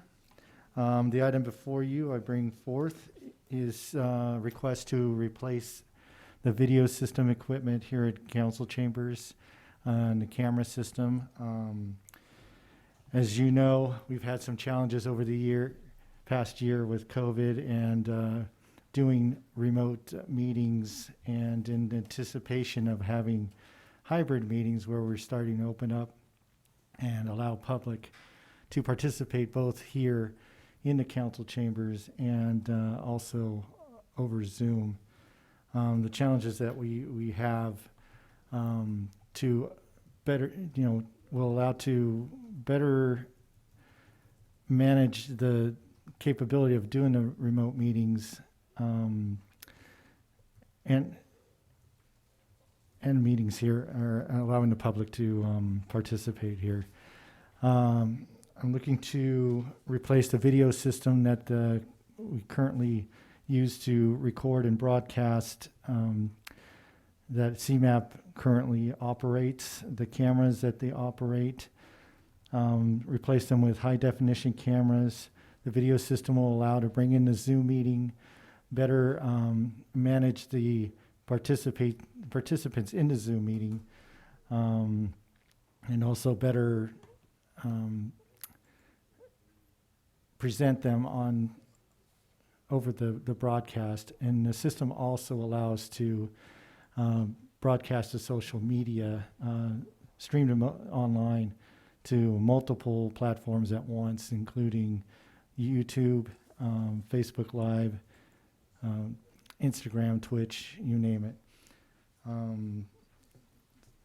So what I'm asking for is basically, I have some savings in our budget for this past year that in several funds to cover some. It's about a total of $63,000 that I'm asking for, with an appropriation from General Fund 101 for $28,000, and the rest to cover out of Fund 601, 620, and 660 appropriately to be able to purchase this equipment, get it installed. The equipment also is similar to what the county has put in to manage their remote meetings. Though the camera system that I want to put in here is a network-based camera system, which I think my plan in the future is by putting the network-based camera system in, will expand the ability to allow the audiovisual to be used at other city buildings. Let's just say community center for an event there that the city wants to put in, animal shelter for an animal adoption event, vets building to cover, public meetings and stuff like that. It'll allow for the expansion of such things where it's not just limited to the council chambers. Besides that, if there's any questions. That's it. Thank you. Any questions from Councilmember Burns? Thank you, Mayor. Sir, can you tell me how old is the current equipment that you're using? The current equipment, the cameras, standard definition, the video system that were replaced is about 9 years old now. It's all standard definition because that platform or that style of technology is being used to broadcast to the cable channels, right? And so the cable channels won't necessarily allow to broadcast in high definition, but in order to replace now, it makes more sense to jump to the technology to be able to stream online, because a lot more people are doing things, being able to get on their cell phones or computers at home and stuff, and it allows for more of a participation than just watching it on a television. Thank you. And how long do you anticipate the new equipment will last? I anticipate it lasting for probably 10 or more years. What the equipment I want to put in is not state of the art. It's not 4K because the ability to go 4K just even on the network side, it just can take a lot of resources. Changing of network equipment, and it's going to be a lot more cost inhibitive. But the high definition system is definitely what we're at now. It's going to be the technology for quite a few years. Thank you. And what kind of a warranty does this equipment come with? It'll be an annual maintenance warranty that I believe it's like $3,000 a year to cover the video production piece of the system. To in case the software upgrades, hardware failures and stuff like that. The cameras themselves are about a year, and the cameras themselves usually don't have a problem. It's the video system that you got to worry about. Right. Do we currently have staff that's capable and qualified to do the work on the cameras once the warranties are expired? We do have CMAP, the Community Media and Access Partnership. We have an agreement with them to help manage the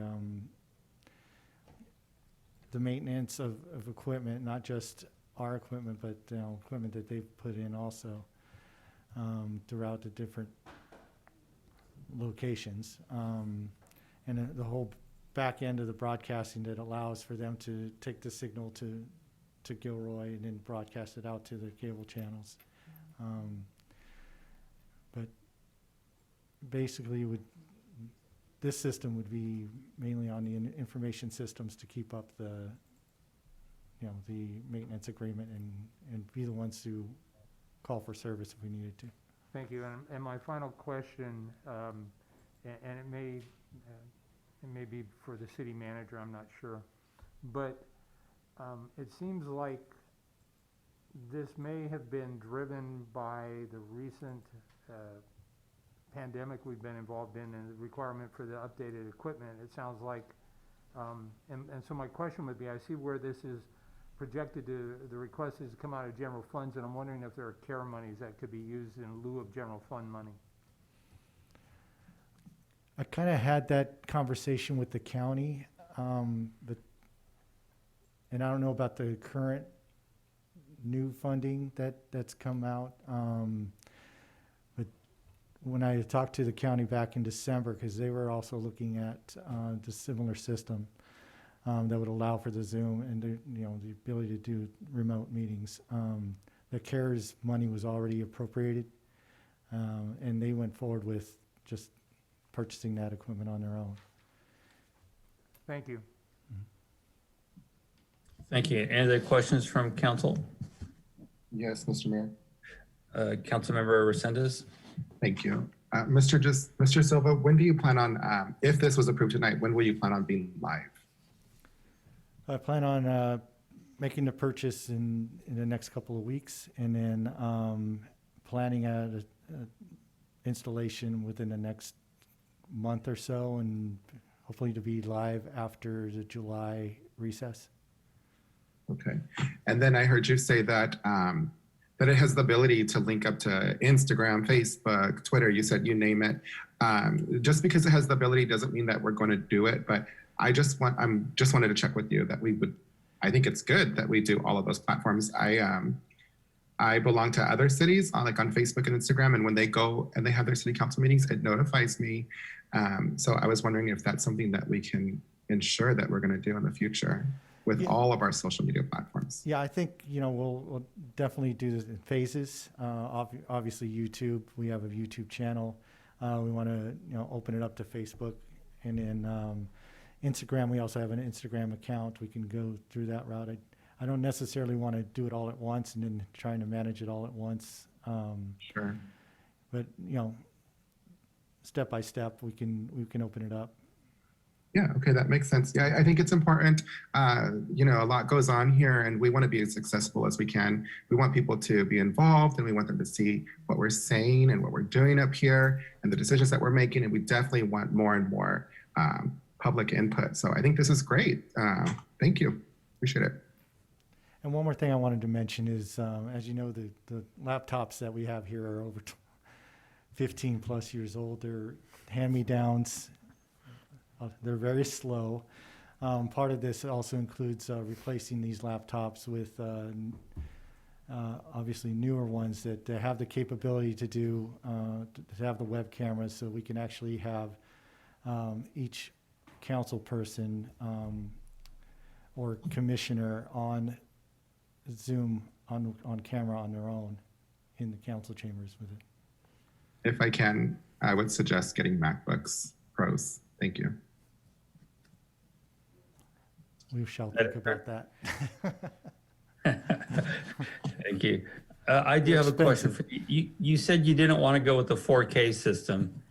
The 4K system, it takes a lot of network resources, and you know, there's a lot of back-end networking, switching, and power over Ethernet type of capabilities that, you know, would need to be replaced in order to do such a thing. I think we can probably work towards that as that technology gets better and cheaper. You know, I mean, also replacing it'll in turn, we'll need to replace the displays here in council chambers also in that respect. So I think it'll be more down the line, but at least get from where we are now to, you know, the 21st century would be nice. Thank you. And I hear you say this would be portable? Yeah, my plan is, the way the county is doing it now, they have it directly connected to the system. My plan is to have it running separately on a separate network, a subnet.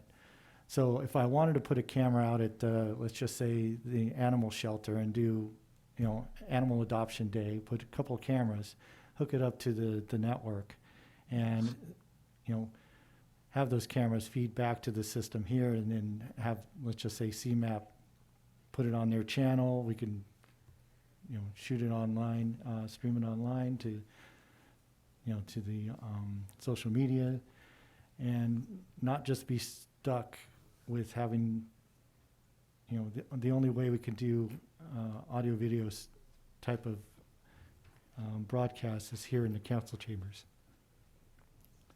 Got it. All right, thank you. Any other questions from council? Do we have any speaker cards? Yes. Yes, Mr. Mayor. Jonathan Casey?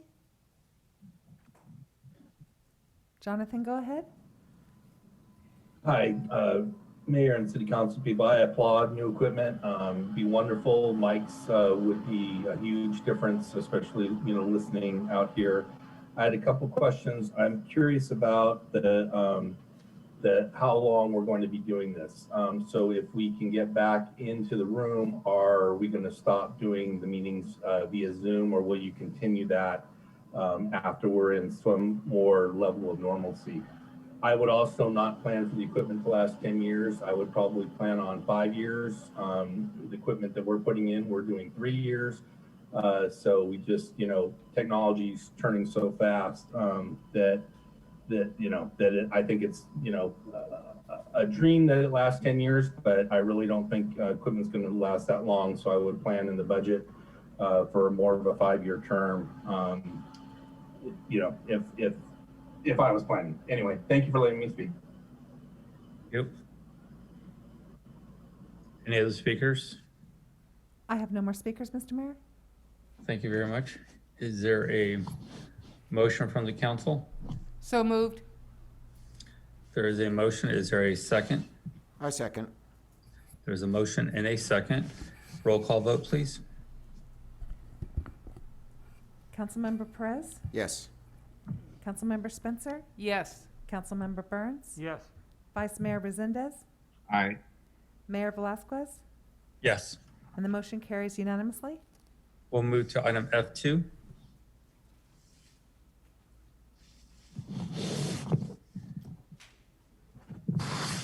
evening, council members. This is Eva with the planning department. Can everyone hear me okay? Yes, we can. Great, thank you. Item F2 tonight before you is a resolution for the city council, which would direct staff to make an application to the local agency formation commission, LAFCO, for the city to provide sewer service outside of our jurisdictional boundary to 2 properties identified as APN 020460036 and 020120064. And the city of Hollister first received a request from this applicant back in June of 2020 to provide sewer services or outside jurisdictional services to these properties. And this item was heard at the one of the August 2020 City Council meetings, and the applicant actually withdrew their application at that time. And recently the applicant requested to bring this item back before you tonight. And so these properties are located at 0 Los Altos Road, as well as 1311 Hillcrest Road. And it's about 1.7 acres of property total that would be requesting city sewer services. And the nearest sewer connection is an 8-inch line, which is located in Los Altos Drive, where this property, well, both of these properties would connect to that sewer line in Los Altos. And one of the goals of our Hollister urban area water and wastewater management plan is to improve the health and safety of our local aquifer. And this development proposal is a county proposal for a total of 13 residential lots on these 2 properties. And I unfortunately don't have more information than that on the actual proposal. I'm not sure if there's an application in with San Benito County at this time, or if it's just a preliminary proposal from the applicant. But 13 residential lots on this property would be about 7.4 units per gross acre, which is consistent with the city's general plan of 1 to 8 units per acre and the low density. This property is located within our sphere of influence, and as mentioned, it's designated low density residential in our general plan.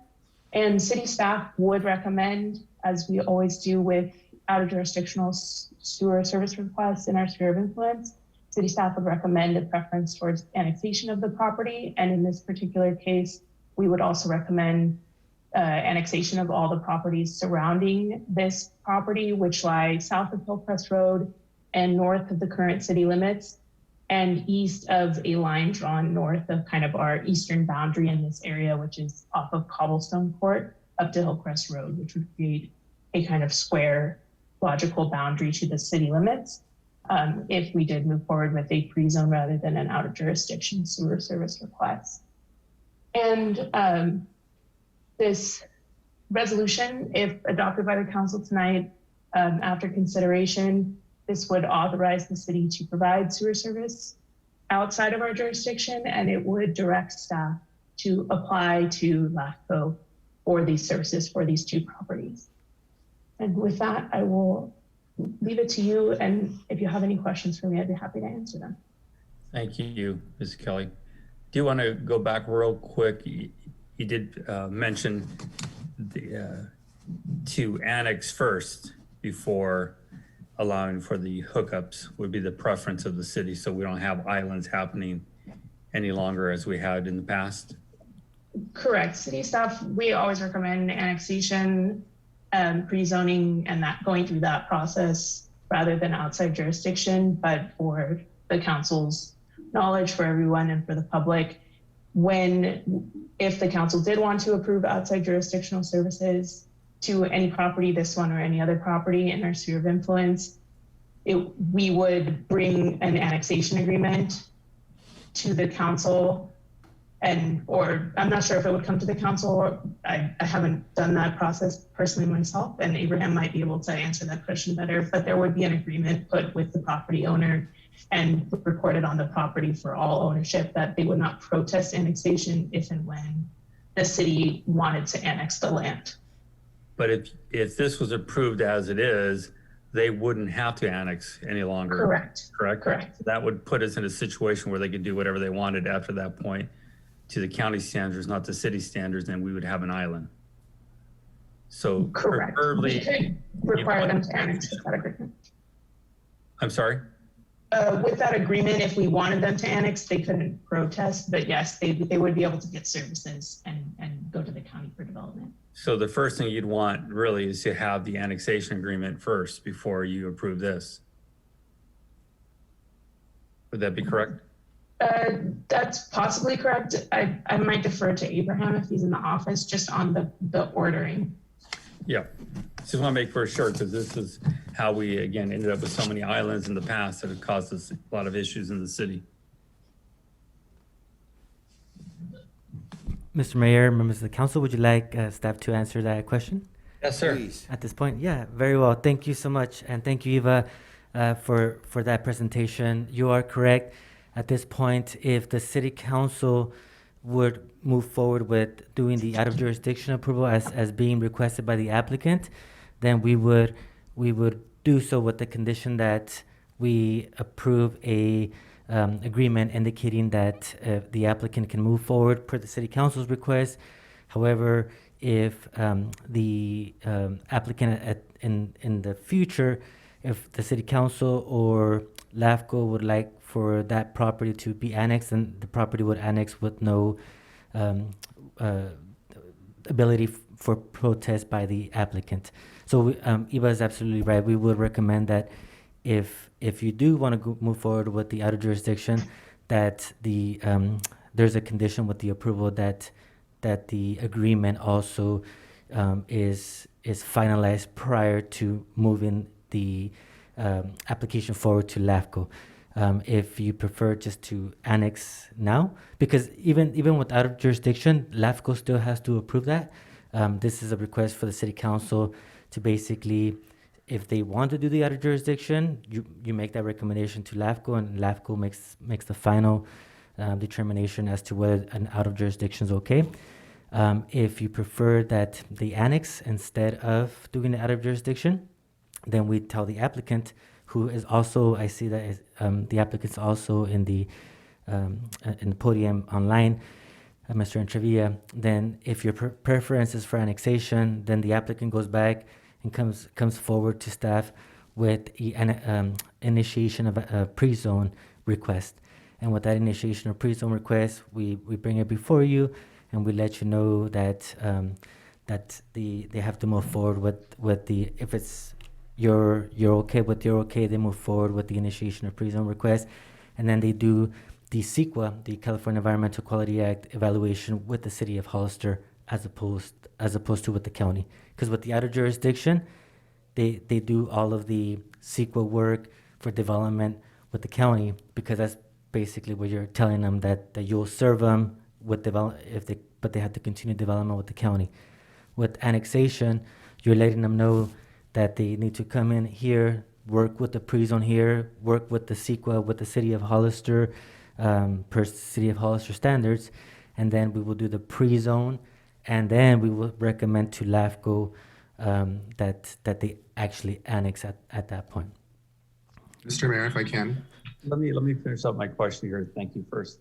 That was pretty much my comment or my question, because if we did this before we start the pre-zoning, they would do it based on county standards rather than the city standards. So for example, if we approve this tonight with the agreement that they would annex into the city whenever we chose to annex into the city, whatever was built there would be to the county standards and not to the city standards. Is that correct?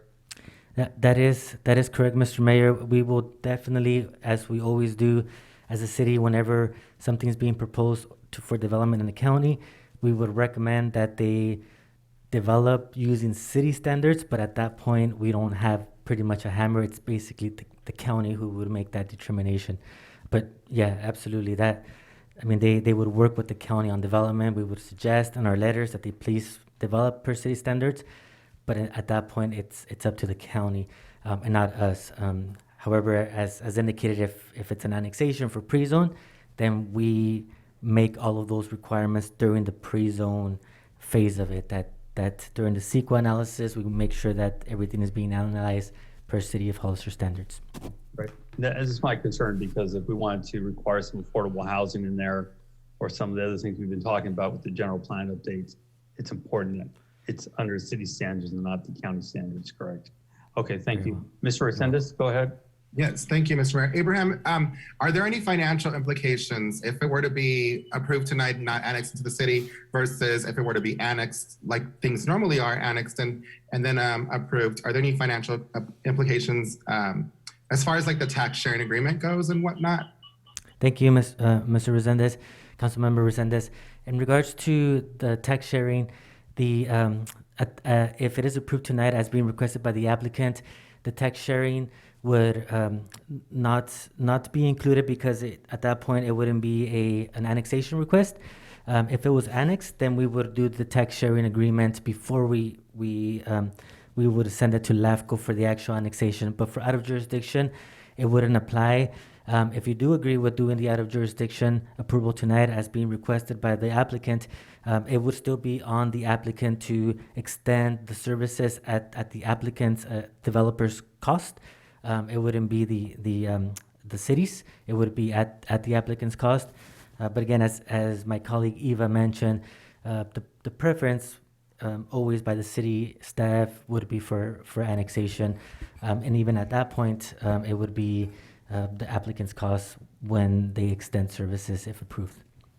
Mayor, if I can also add, also if the property is annexed in the future, we would pretty much lose out on our ability to collect the CFDs that we currently do on annexed properties. Thank you. That was the other question I was going to ask. Thank you for bringing that up. Okay, any other questions from council members? Councilmember Burns, go ahead. Thank you, Mayor. In full disclosure, I do want to mention that I actually met with Commissioner Medina from the county and the applicant a couple of weeks ago. And Mr. Prado, my recollection or understanding is that they're actually proposing to build 11 triplexes on those parcels, and that they actually did try and move through the annexation process in the past, but for whatever reason chose to abandon that process. Can you speak to that if you have recollection of why they would have walked away from the annexation process? It seems like that would be the preferred route, certainly my preferred route, but nonetheless, I am very supportive of 11 triplexes being built in that parcel, and it seems like smart infill to me. Thank you, Councilmember Burns. Absolutely. Yes, so my recollection in speaking with Mr. Intrevilla, the applicant, is that he does want to propose or move forward multifamily units. I know he alluded to potential ADUs as well.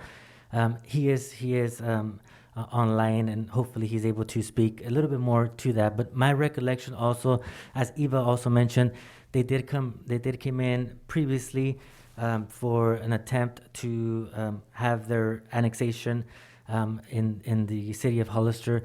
But at that point, during that time, my recollection serves me right, and Mr. Intrevilla can also speak to that if he would like. The city council had recently denied the ability to annex a different property known as the Grimsley piece at the west end of Apricot Lane. So the west end of Apricot Lane, which was also considered an infill development, and that was also going to be a multifamily proposal from my recollection on those discussions. After that, my recollection serves me right, Mr. Intrevilla indicated that if the council did not move forward with that item, and again, my recollection was that they didn't move forward because we were going through the update of the general plan, and we wanted to wait until what would occur with those policies of the update of the general plan. Mr. Intrevilla indicated that if that property was an annex, then he didn't think that his property would be annexed, so therefore he chose the route of out of jurisdiction. But I think Mr. Intrevilla can speak a little bit more to it as well. And I believe we only had 4 council members at that time. One important part to that whole story, though, is that was a general plan amendment because that was as a park. And that was the question on that other parcel. This is not the case of this area. The Grimsley piece, that's correct, and that needed a 4-1 approval vote. Yeah, yes. Because that was supposed to be a park area. This is totally different. Okay, I'm sorry, who was the person, Mr. Burns giving us the question with that? I'm sorry, Mayor, I think, I'd like to reserve the opportunity to ask questions after the applicant presents. Thank you. Yeah, no problem. All right, any other questions from council? I'd like to just to add, it's like. Go ahead, Councilmember Perez, go ahead. I support this project, but I would like to see annexation first. I think that's a great idea. I think the triplex and possible ADUs and all they have in store, which we'll probably hear right now.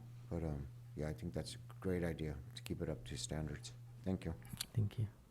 Mr. Mayor, if I can. Go ahead, Mr. Resendez. Thank you. I'm trying to get the story straight, Abraham. I don't remember. So they came back in the summer months. Were they on for annexation at that time and then they withdrew? Is that what happened? They came in. I believe that it was for initiation of pre-zone. They did ask the staff that they wanted to move forward with actual development on that site. If my recollection serves me right, we provided the applicant with what they needed for the CEQA documents in order for, normally at that point, then we would provide the applicant with the scope of work, basically indicating what they need to do to move forward to meet the California Environmental Quality Act for the pre-zone aspect for ultimate annexation. Then, if my recollection serves me right, there was discussions on the Grimsley piece, and because that didn't move forward, I believe, and Eva can correct me if I'm wrong, they moved forward to apply to the city council for an out of jurisdiction, but I believe they withdrew before actually coming before an action item before the council. Okay, and that's what they're doing tonight, is an out of jurisdiction. Why, is that correct? That is correct. You're right. Yes. Why are they not following the process to be annexed in like any other project typically does? I don't understand why we're jumping some steps here. They can certainly do so if that is the direction that you give them. Tonight, my understanding is that they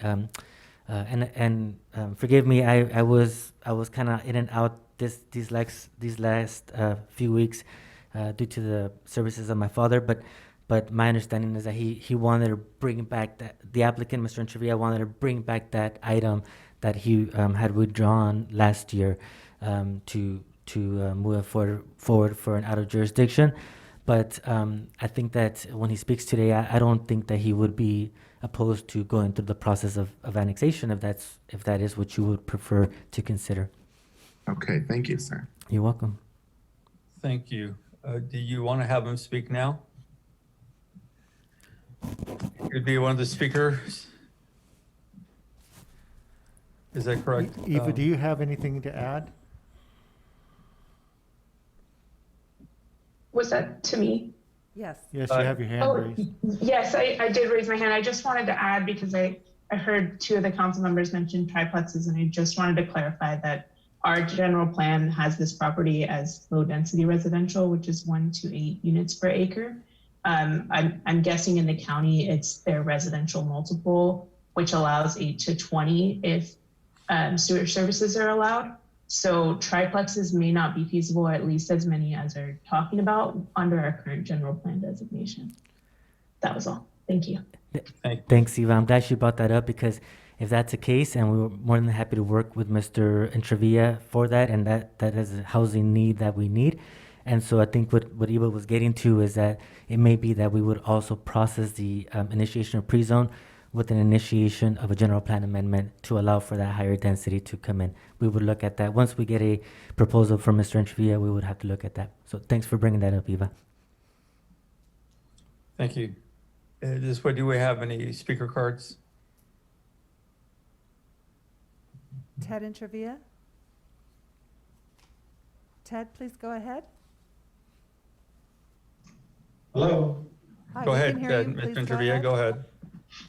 Just to bring everybody up to current, first of all, we came in there to the city before we went in to do anything. We asked for a septic or sewer line for 1311 Hillcrest. That was the initial thing. So talking to Abraham, he told me to go talk to Bill Nicholson at LAFCO to see if we could get that done. So Bill Nicholson tells me that, no, you can't do that because we need an additional property to go with you. So we asked everybody, we canvassed the area, asked everybody if they wanted to go with us. No one wanted to be included in our annexation. So we decided to try a different route. So we purchased the property behind us to give us the second thing to get LAPCO. So we took that to Nicholson and he said, oh, by the way, the project's too big now. Wait a minute, you asked for a second property, we brought you a second property. So we went through that process. We always wanted to be annexed to the city. The problem is, as soon as we got to Abraham and the planning, next thing you know, they decided that they wanted to bring 15 acres in with us. And I decided I wasn't gonna do that. I'm not gonna ask somebody else to come into the city, but nobody wanted to be in because people are worried about taxes and the rest of the stuff. So I went to Tom Slavich at the assessor's office, and he got me a letter and showed me that it wouldn't bring anything up. But again, nobody still wanted to go with me, so I decided that I wasn't gonna go that direction. And I talked to Abraham about it. I waited, he told me, he said, wait till after the apricot lane, and that way we could find out what direction the council was going. So then the council decided, obviously, that they weren't gonna go either direction because it was 2-2 vote. And then at the time, if you guys remember correctly, you voted it down because, like Kanachia, you said, it was a 4-1, it was for, I'm not exactly sure what that's called now. It was a park, yeah. Yes, basically a park. But anyhow, after that, basically they told me, I'm not interested in doing that. So after 2.5 years of fighting you guys, I decided to go another direction. So that's how this all came about. It's not that I didn't want to go with you guys. You guys wouldn't permit me to go that way. And that's the whole problem. I went in with Ava and I asked her about, okay, what do you guys want? What would be, what would you guys like us to do here? Because we went with a 6,700 square foot lot, which is what the city standard is. So we went by the city standard so that if we ever annex, it's what the city wants. And that's exactly what we did. So basically after 2.5 years, we sat and twiddled our thumbs waiting for somebody to make a move, but nobody did anything. So we went the other direction. That's the problem. My first initial was to go with the city. And I talked to you, I don't know how many times, Abraham, about this whole thing, and Ava, and Billy, and everybody else out of the city. So there was no excuse that, we waited 2.5 years to get this thing done. I've always wanted to be at the city, but you guys wouldn't permit it, period. But that's the problem. Thank you, Mr. Interview. Just a quick question for you. Going back, you said the 15 acres, is that still the same issue you have surrounding acreage that does not want to be part of the city? You're asking me? Yes, sir. Okay. It was the idea of the city and Bill Nicholson to include everybody around, and I didn't want to include anybody that didn't want to go. I'm not going to pull somebody into the city. It's struggling to get in there if they don't want to be there. Why should I do that? Why would you do that? Is it that's still the sentiment of your neighbors? It's a more open land. I'm not familiar with the area. It's basically surrounded. I think Anderson Homes built several homes on that site there, off of Los Altos, I believe, and it ties in. Unfortunately, it doesn't tie in because there's a barrier that it's between two paved roads, which is absolutely idiot to do that stuff. But basically, we tried all the different options to get into the city. We wanted to be in the city. I told Abraham, enough is enough about this stuff. It's like, come on, I want to be in, but they didn't want us to be in there. And this is a single family with 2 ADUs is what it is. So we have a ADU and a junior ADU. So it's 1,200 square feet, and actually the project, each one of them is 2,600 feet. So the three units in each lot is what it amounts to. And that's what we want to do. It's affordable housing for everybody. Whether it's in the city or the county, it's here in the city, basically is what it is. What difference does it make, basically? That's what we're trying to say. We wanted to be in the city, and it took forever to even get to this point.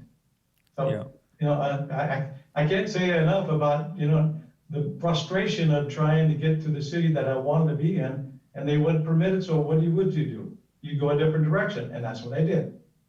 Okay? Thank you, sir. Mr. Mayor. I think, again, it's two different properties that I understand the confusion. The other one was zoned as a park. Yours is a little different, and it definitely should be having a conversation about it. Did I hear another speaker? Yes, Mr. Mayor? Go ahead. Elias Salinas? Elliot, go ahead. Thank you. Can you hear me? Yes. Okay, thank you. So what we have here, this is a perfect example of someone who wants to do the right thing and has literally been given the runaround, literally. He's claiming that he's always wanted to be, and I understand that he has because I've heard it from him in different conversations when in town.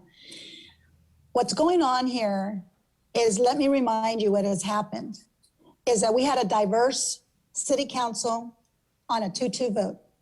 And it was 2 female council members who wanted to move forward with annexing what they felt were great projects for the city.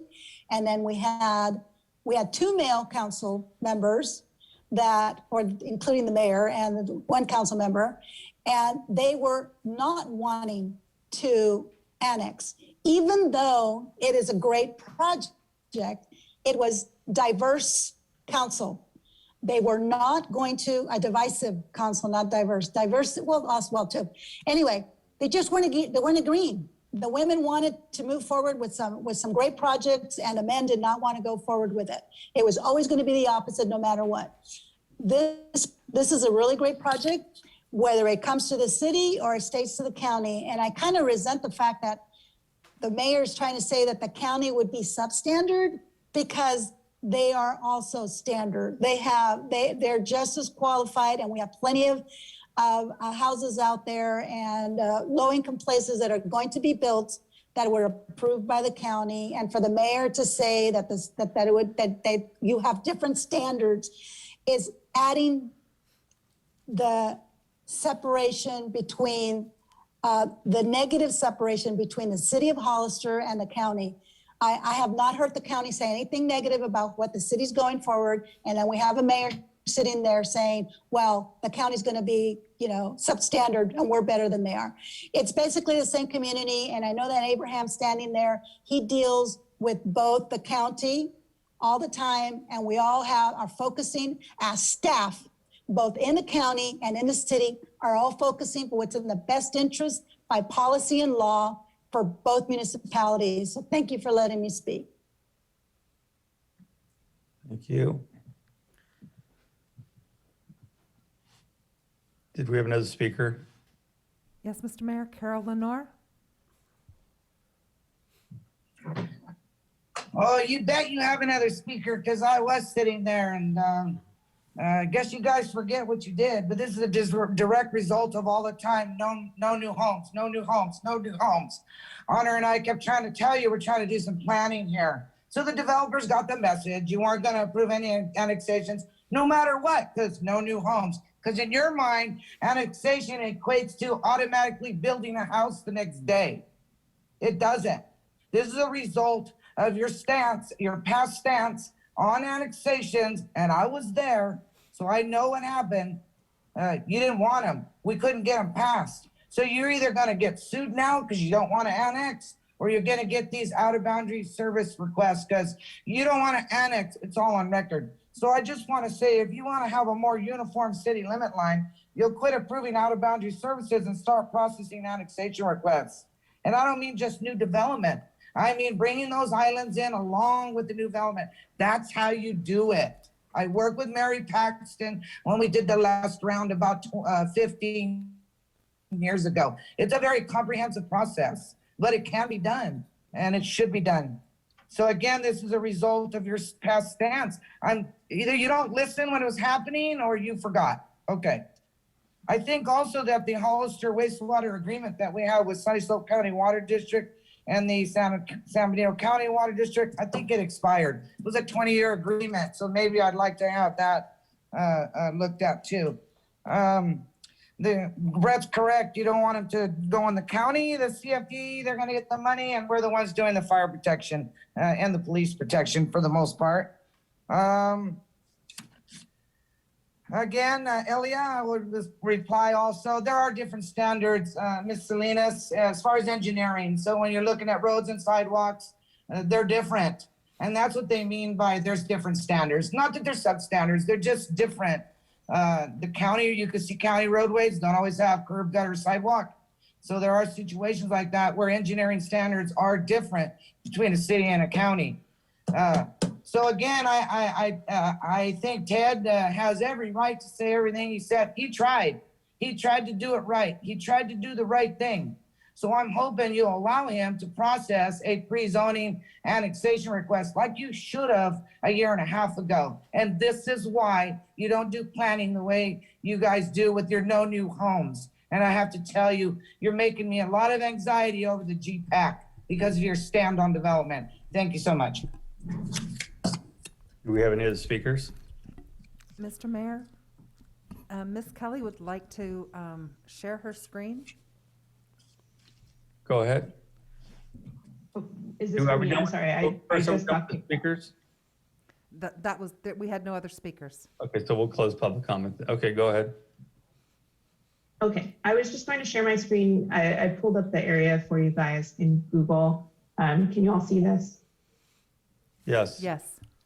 Great. So this is Hillcrest Road here and Los Altos Drive here. And the properties in question are this property here and this one here at 1311 Hillcrest. And so these two properties would be requesting out of jurisdiction services, and staff's recommendation, if council would want to pre-zone, would be to pre-zone not only these two properties, but this entire area here.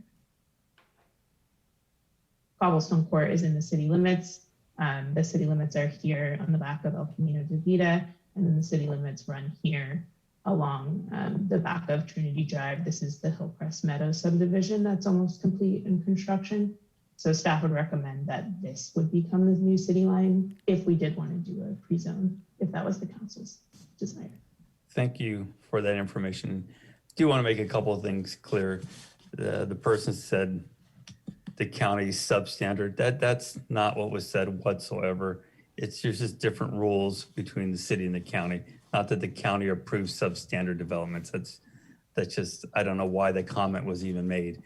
The reality is it was never processed as for the pre-annexation on this thing. We could have seen what was going on. I understand the confusion between the park issue over near Apricot Lane, but this is a different conversation. The conversation has been, let's clean up some of the issues we have so we can make sure we start approving projects that make sense in the community. The ideal situation here is to apply for the pre-annexation to start doing this correctly. City manager said it perfectly. You know, if it's in the county, now there's no CFDs, but we're going to be making those calls currently when property is built in the county. We're not getting the additional dollars we need for fire, for an example, or for police, which is a big issue and needs to be changed. But the correct way to do this is to go through the pre-annexation and do exactly what Ms. Kelly mentioned, to adjust the city lines to that area so we're not having all these pockets. So I do appreciate you putting up that map and showing that, because it helps paint a clearer picture. As far as what the applicant is explaining, that is the infill that we have been talking about, where there are affordables to it. That starts to make sense. What I don't agree with is massive developments when we already have a situation in our community where we're heavily impacted with traffic. So I would appreciate people not putting words into my mouth, and especially when they're highly inaccurate comments. Thank you. Do we have any speakers? Mr. Resendez? Thank you. I'm still trying to wrap my head around this. So Abraham, Eva, we've never actually seen this in front of us, right? It was pulled. We've never actually seen or had a discussion about it, right? As a council? That's correct, Councilmember Resendez. The pre-zone item was never officially brought before the council. I believe there were discussions with staff back in 2018 and 2019. And then the only item that was kind of brought before you was last August, which was the out of jurisdiction request, the same request as you're seeing tonight after it was withdrawn. Okay, I was just wanted to make that clear. So we've never actually been seeing this. And again, Ms. Kelly, thank you for putting up that image. It's pretty clear. If you look at that, what should be happening there, it's surrounded by city jurisdiction. It makes sense that we should annex it in, but I don't agree with jumping through hoops. I said that we just take a step back, or if we can do it tonight and annex it in, I mean, it's up to the council at this point. I'd like to ask. I would like for us to go back and do it the right way and to actually consider it. And then if I can, one more last point is that we approve these projects on a case-by-case basis. So, you know, if it makes sense, it makes sense, but you've got to bring it forth. We got to have a conversation about it. And that's the proper way to do it. So yeah, I don't appreciate all of the accusations. I guess there were some accusations thrown out there, or what the political climate was at the time. It doesn't matter. Bring your projects forth, and then we'll base it on its merits. So thank you for your time. I have some questions. Go ahead, Ms. Spencer. Okay, first of all, I'd like to bring back Mr. Intervia. I'd like to ask him some questions. Can I do that? We already closed public comment. What comments do you have? Well, I would actually like to talk to Mr. Intervia and see if he's willing to annex this property. I mean, you guys are all making assumptions. You need to ask the applicant. I think that should be right. I think he should be allowed. That is a fair question to ask Mr. Intervia while he's on the line. Yes, I agree with you. So can I ask him, because I didn't get a chance? That question next, and then I see Mr. Burns has a comment too, and then we can have Mr. Intervia answer any questions. And Mr. Perez, I see your hand waving there. Thank you for waving that. I don't see your face. There you go. I can see you now. Thank you. Is that your question then, Ms. Spencer? Yes, I'd like to talk to Mr. Intervia and see what he feels about annexation. Thank you. Mr. Burns? Thank you, Mayor. I think you may have answered it already, but if necessary, I'm prepared to make a motion to reopen the public comment opportunity to give the applicant a opportunity to speak and address Ms. Spencer's questions, and perhaps other council members as well. Yeah, no, we'll have him answer that question. And is that it, Mr. Burns? Yes, sir. Thank you. Mr. Perez? That's, so if Mr. Intervia, did I say that correct?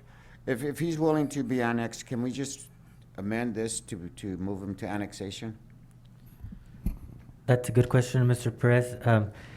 Normally, we would require a resolution to be approved by the council, approving an initiation to pre-zone, the first step. And then with that, then the applicant comes in with an actual pre-zone application and would have to do all of the CEQA work.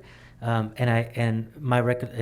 here, Mr. Intervia, he brought up a good point that because it is within what's called a county island, even though it's not surrounded by water, of course, but it's essentially it's a city, and that's the Cortese-Knox Act actually refers it to island or peninsulas.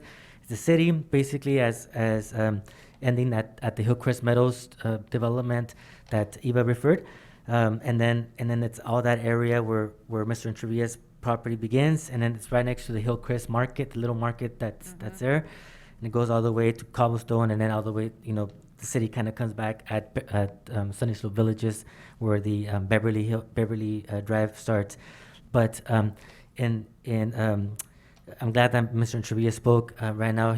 His concern is the city's requirement, and not only the city's requirement, but LAFCO requirement, that not only those two properties get analyzed per CEQA, it's that whole area, about 15 parcels. It's not uncommon. It's really by direction from LAFCO and the city to basically try to close those gaps. You saw that not too long ago with the Chapel Road area project. The Chapel Road area project is a total of 13 parcels, and at the beginning, only 2 parcels were going to be coming in. But for CEQA, we reviewed that whole area between Santa Ana all the way to San Felipe. It's just to make sure that it's a complete evaluation. And so that's what Mr. Intervia is saying, that he doesn't mind the annexation, but he does have concerns with the other 15 parcels that they may not want to annex. But at that point, in the past, as we've done with like, for example, Chapel Road, it comes before you. We sent out notifications to all the property owners. We try to explain to them. It's a very detailed process, and eventually it's up to the council and up to LAFCO. It can go to LAFCO just with Mr. Intervia's 2 properties, but then at LAFCO, Bill Nicholson may say, no, we need to add the additional properties as well. And so that's where things can get a little bit convoluted. He may say we can move forward with just these two parcels before CEQA, is done. And so that is why we're bringing it before you. We're basically saying that if you want to do annexations, it would be good to not only analyze those two properties, but the other 15 additional properties as well. And so I agree also that makes sense. Second of all, who wouldn't want to be part of Hollister? Come on. Yeah. But you know what? It's like, because of all the confusion and all the stuff, it's been a long time for them in this process too. I was just trying to see if we can come up with a way that we can actually get them on the road now. It's like they've been on the side of the road for a while. So I'm not sure how this process could work, but can we do something like that since we have him on the phone? Well, I'm sorry. I think Mr. Burns had a next question. Mr. Burns? And then we'll go back to Mr. Trivia. Thank you, Mayor. I think Mr. Prado answered the question about the 15 additional parcels. I'd like to see this move forward without the 15 parcels. My greatest fear is that we lose this project and it tanks not only for the city, but for the county. We have a desperate need for multifamily housing, and this certainly fills a need and a potential gap. And Mr. Prado, if we were to require the 15 parcels to be part of the CEQA analysis, would that be at the applicant's expense? That is correct, Councilmember Burns. Normally, when CEQA is being analyzed for any project, it would be all upon the applicant's costs. Yes. So again, I think that's a significant cost based on my understanding of what it takes to run a CEQA, and it can be a huge time constraint as well. And so I'd like to ask Mr. Everson what his thoughts are moving forward on this project, please, sir. Well, I'll address that, and also what Councilmember Perez was mentioning before. It certainly cannot be annexed tonight.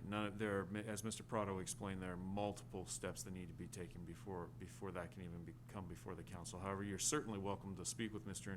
Intravia and see whether or not that's something that he's even willing to address or move forward with. And if that's the case, then council could give direction to staff to speak with him about that and move down that process. Thank you, Mr. Everson.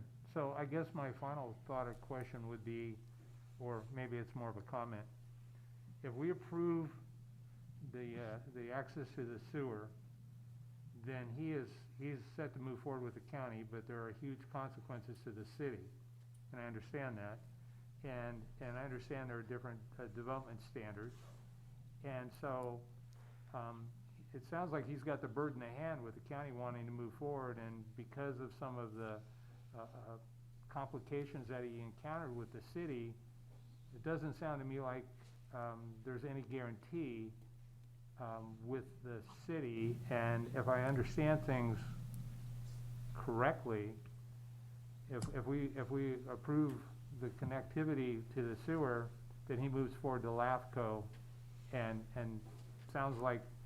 But I guess my question is, if LAFCO was going to require him to have an analysis of the other 15 acres within the city, wouldn't they also require that in the county as part of the LAFCO review? That's a good question. I can attempt to answer that, and so yeah, at that point, the county becomes the lead agency, and they are the ones who would make that determination. We would certainly hope that they would also, that they would do the analysis, the CEQA analysis for that whole area. But it may be that they would make a finding that because they're only dealing with those two parcels for development, that it's only within those two parcels, and at that point they may even consider that because of the housing need, it may be exempt from CEQA. It depends. There's certain one item that comes off the top of my head, if it's parcels 5 acres or less, or the property in question is substantially surrounded by urban development. I know that that's the case, and it can be served by services, that it could potentially be exempt and be able to be developed. So that's just off the top of my head without necessarily looking at all the details. And so it could be that they could just move forward with that development with the county there, knowing that they got their out of jurisdiction approval with the city to serve them sewer, and they can go to LAFCO, and then at that point, LAFCO has the last basically say. LAFCO can actually say, no, we appreciate the city saying yay for the out of jurisdiction, but we feel that it really should be annexed. So they can actually technically send it back, at that point, but they do have that ability, yes, to develop. So then it sounds like annexation is a win-win for everybody, except for the fact that the applicant has indicated that he's been, or worked at this for 2.5 years and is kind of stuck in neutral, and chose to go to the county when he couldn't negotiate a deal with the city. And so, I'm really concerned about losing this project. Right. But I would like to get to yes, and I would like to find a way for it to be in the city, but it needs to be moved forward in a timely time frame, I guess is what I'm trying to say, because I can't imagine the frustration this individual must have, right, having tried to go through the city and gone to the county as apparently his only option, or what he perceived as his option at that time. That's all I have. Thank you. Mr. Mayor, if I can. Hang on, I think Ms. Spencer had her hand up. Okay. Yes, I just have one question, 'cause I'm a little confused. Okay, so this resolution tonight is to hook up to sewer and water for this property. To recommend to LAFCO for them to That's where I'm yes. having the problem. Why this piece of property has to go to LAFCO, because other properties that we've had come to us to hook up to our services never had to go to LAFCO. Why this one? Councilmember Spencer, when the jurisdiction or when the property's outside of the city's boundaries, like in this particular case, LAFCO would be the one who would make that determination whether or not they can serve them. But Bill Nicholson, the executive officer of LAFCO, always basically brings it back to the city. He says, I will make a recommendation to LAFCO, but I need something from the city saying whether or not they support that services. So in my recollection is all the jurisdiction out of jurisdiction service agreements that we brought before the council are for you to say yay or no, yay or nay, and then that goes to LAFCO, and then LAFCO makes the ultimate recommendation or approval or denial of that. And I think in this case, and I don't want to put words onto Mr. Entrevilla's mouth, and I'm happy that you allowed the ability for him to speak, but I think in this case, if I'm not mistaken, I think he would be amenable to annex, but I think his concern is just he would just want to stick to those two properties and not have to do the CEQA analysis to the others, as Councilmember Burns indicated. At this point, staff's recommendation and in our conversations with Bill Nicholson of LAFCO would be that we do analyze it to avoid creating or to reduce that county island, that county peninsula, and bring all that area in.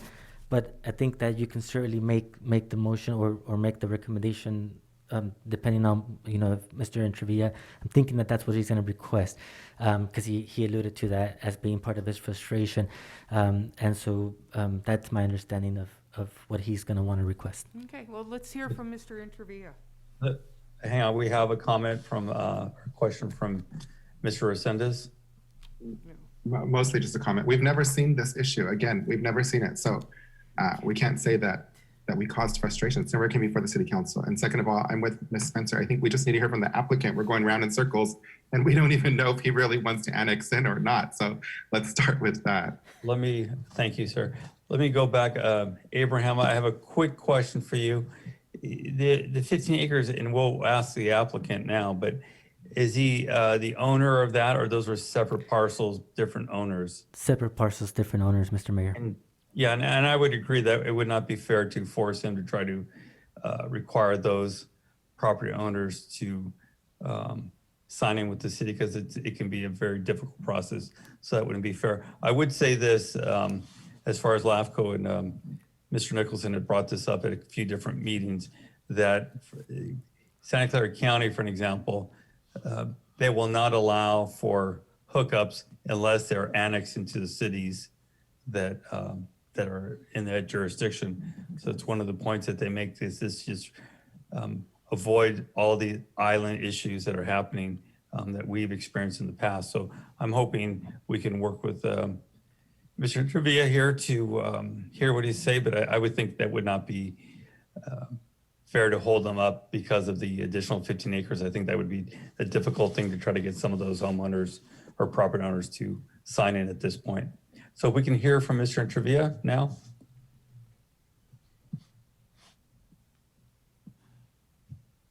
Unless he fell asleep on us.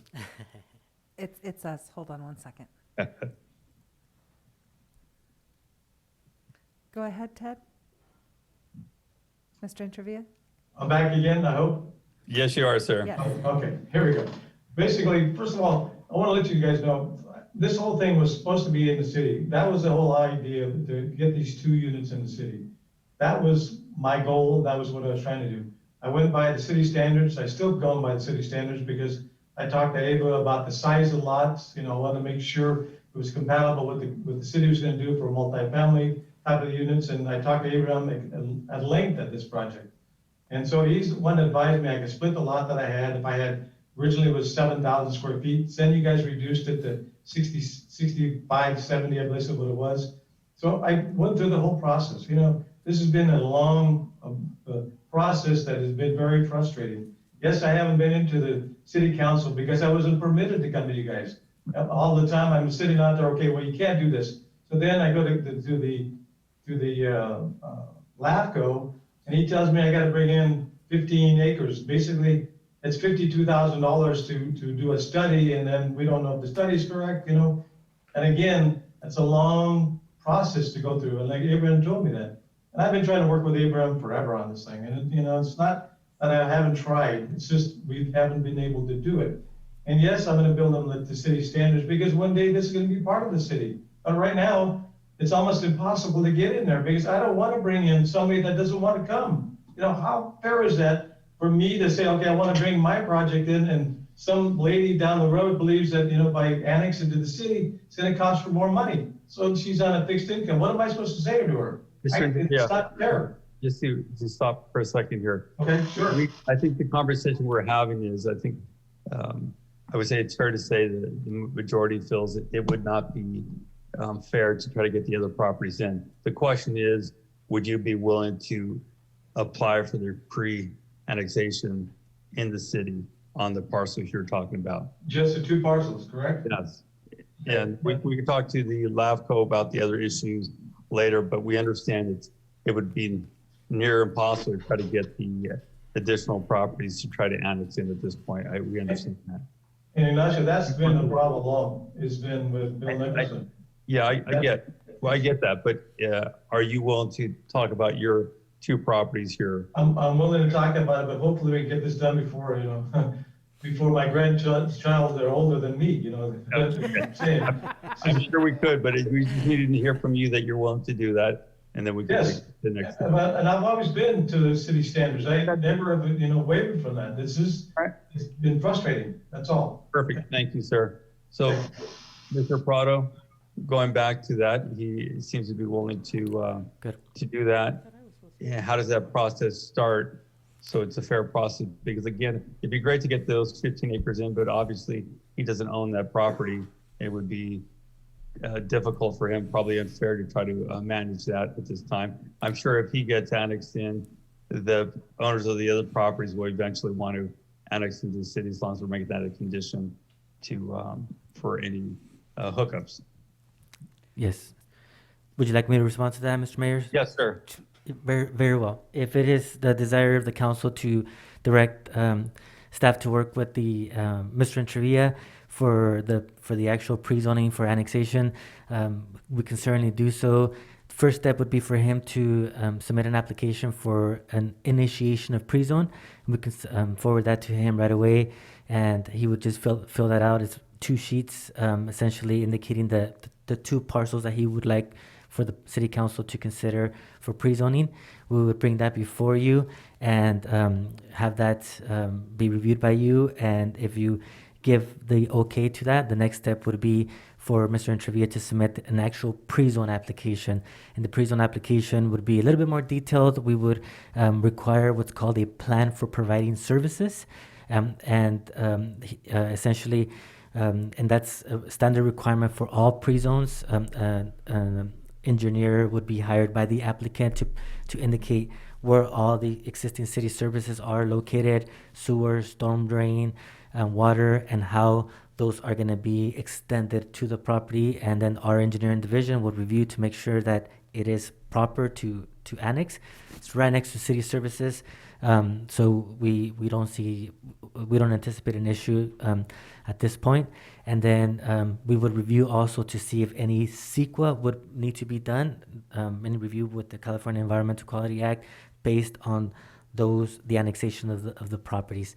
And if none are determined, then we would bring it before you with a categorical exemption for CEQA. And if there is some CEQA that needs to be analyzed, then we would indicate to the applicant what needs to be done. And if the direction is only to analyze it on those two properties, then it's going to be significantly less in regards to the review, if any, compared to the two properties plus the 15 acres. So, Thank you. Go ahead, Ms. Spencer. Abraham. Yes. Okay, Mr. Interview has been going through this for 2.5, 3 years now? Approximately, yeah. Yeah. Be really hard to wait that long for a paycheck. Yeah. So how long are we talking? Another 6, 7 months, a year, 3 years, 5 years? For that, I think that the initiation of pre-zone can be done fairly as soon as the application is filled. I would say if not by the 19th, but the following meeting, the first meeting in May.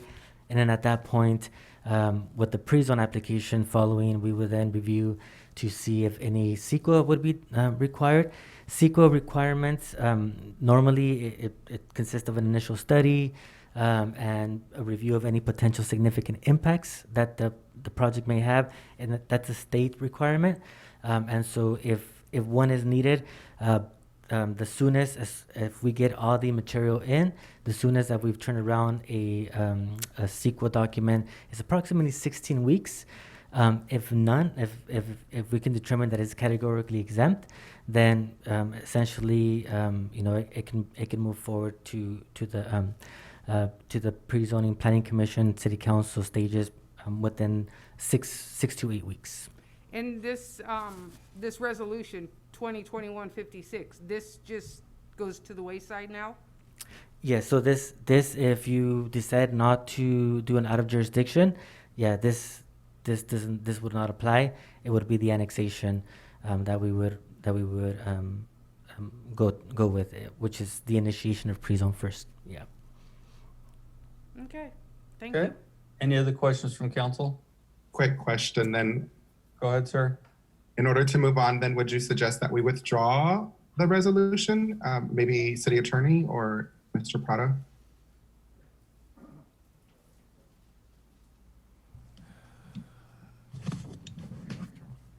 Councilmember Resendez, I think that withdrawing it would probably be the best way to go all around, and probably also the easiest on our city clerk. Okay, that does make sense. Can they direct staff to work with the applicant for initiation So- pre-zone for the two properties? And excuse me, I'm sorry, Mr. Prado was pointing out to me that if there's a motion to withdraw that we'd also ask that direction specifically be given to staff to work with Mr. Intrevia to begin the pre-zone process. And I would also add probably for the two parcels he's talking about, not the 15 acres, correct? That would be great. That way, that gives us clear direction, because since the very beginning, we've given Mr. Intrevia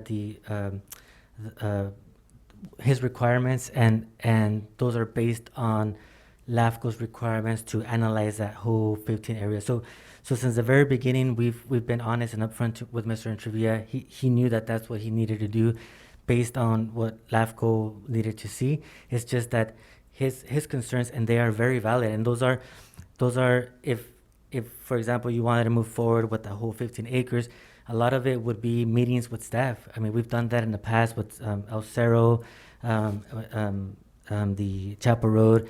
The property owners are concerned, and they come and they meet with us, and it's countless meetings, countless phone calls, and we explain to them. It's just that's the way the law is written. But as indicated, if your direction is for him to come in and do the initiation of pre-zone for just those two properties, yeah, that's going to be significantly less. But I do just want to state for the record that all the information was given to Mr. Entrevilla since the very beginning. The length of time, it was just one, that his preference was not to do the additional 15 acres, and two is just that the issues that he had with out of jurisdiction and annexation that were going on at that time. But staff worked with him since the very beginning, giving him the information that he needed. Thank you, sir. You're welcome. Okay, is that it with the questions from council? Is there a motion as was recommended? I make Mr. a Mayor? motion, Hang on a second, there's one more comment from Councilmember Resendez. No, I was going to make the motion. That's okay. Okay, I make a motion that we withdraw resolution number 2021-56 and direct staff to work with Mr. Intravia to get the pre-zoning paperwork done and brought to the council on the two parcels. for the two parcels. Correct. Thank you. There's a motion, is there a second? Second, Mr. Mayor. A motion and a second, roll call vote, please. Councilmember Perez? Yes. Councilmember Spencer? Yes. Councilmember Burns? Yes. Vice Mayor Resendez? Yes. Mayor Velasquez? Yes. Motion carries by unanimous vote. Thank you. Why don't we take a 10-minute break now? It's 9 o'clock. We'll come back to F3.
Mr. Mayor and council members. I'm going to try to make this a little less complicated than the last resolution. We'd all appreciate it. Staff is asking for your guys' asking for you guys to agree on purchasing and installing video surveillance equipment at the water reclamation facility, which is AKA Brigantino Park. Recently, we've had quite a few phone calls from the neighbors there with a lot of people, broken bottles, trespassing, blocking their driveways. We feel adding security cameras in there will help defeat some of those issues. The company that we're going to go with is Grid Surveillance. The city works with that company currently throughout the city. The amount will be $13,526 for the whole system. Any questions? Any questions from council? Do we have any speaker cards? I have no speakers, Mr. Mayor. I actually have one question. So this is more towards Paul. This will just fit right into our system, right? Okay, that's it. Okay, is there a motion? So moved. I'm sorry? Yes, so moved. There's a motion, is there a second? I'll second it. There's a motion and second. Roll call? Councilmember Perez? Yes. Councilmember Spencer? Yes. Councilmember Burns? Yes. Vice Mayor Resendez? Aye. Mayor Velazquez? Yes. The motion carries by unanimous vote. Thank you very much. Thank you very much. We'll move now to item F4.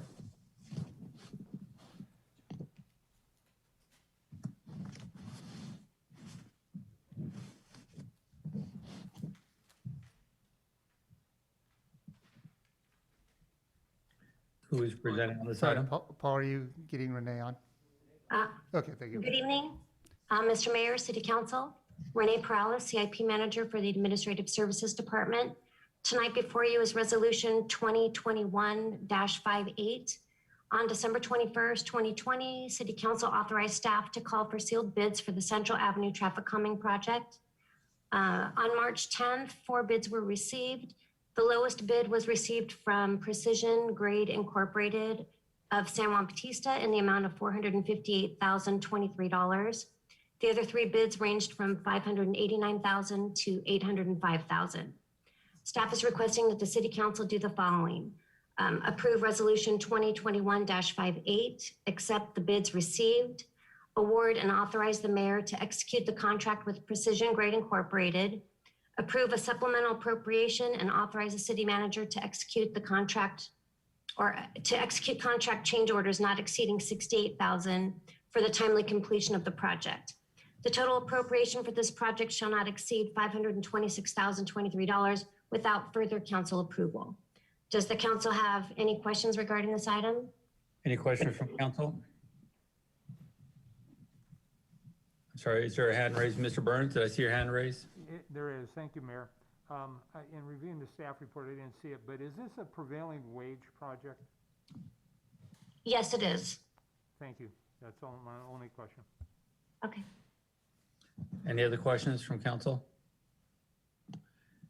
Ms. Ross, I do have a question. Maybe you can help. Maybe actually city manager can jump in here. Central Avenue was redone with the chip seal, which is really not the surface we want within the city. And anything we do there is going to start to basically chip away rather quickly.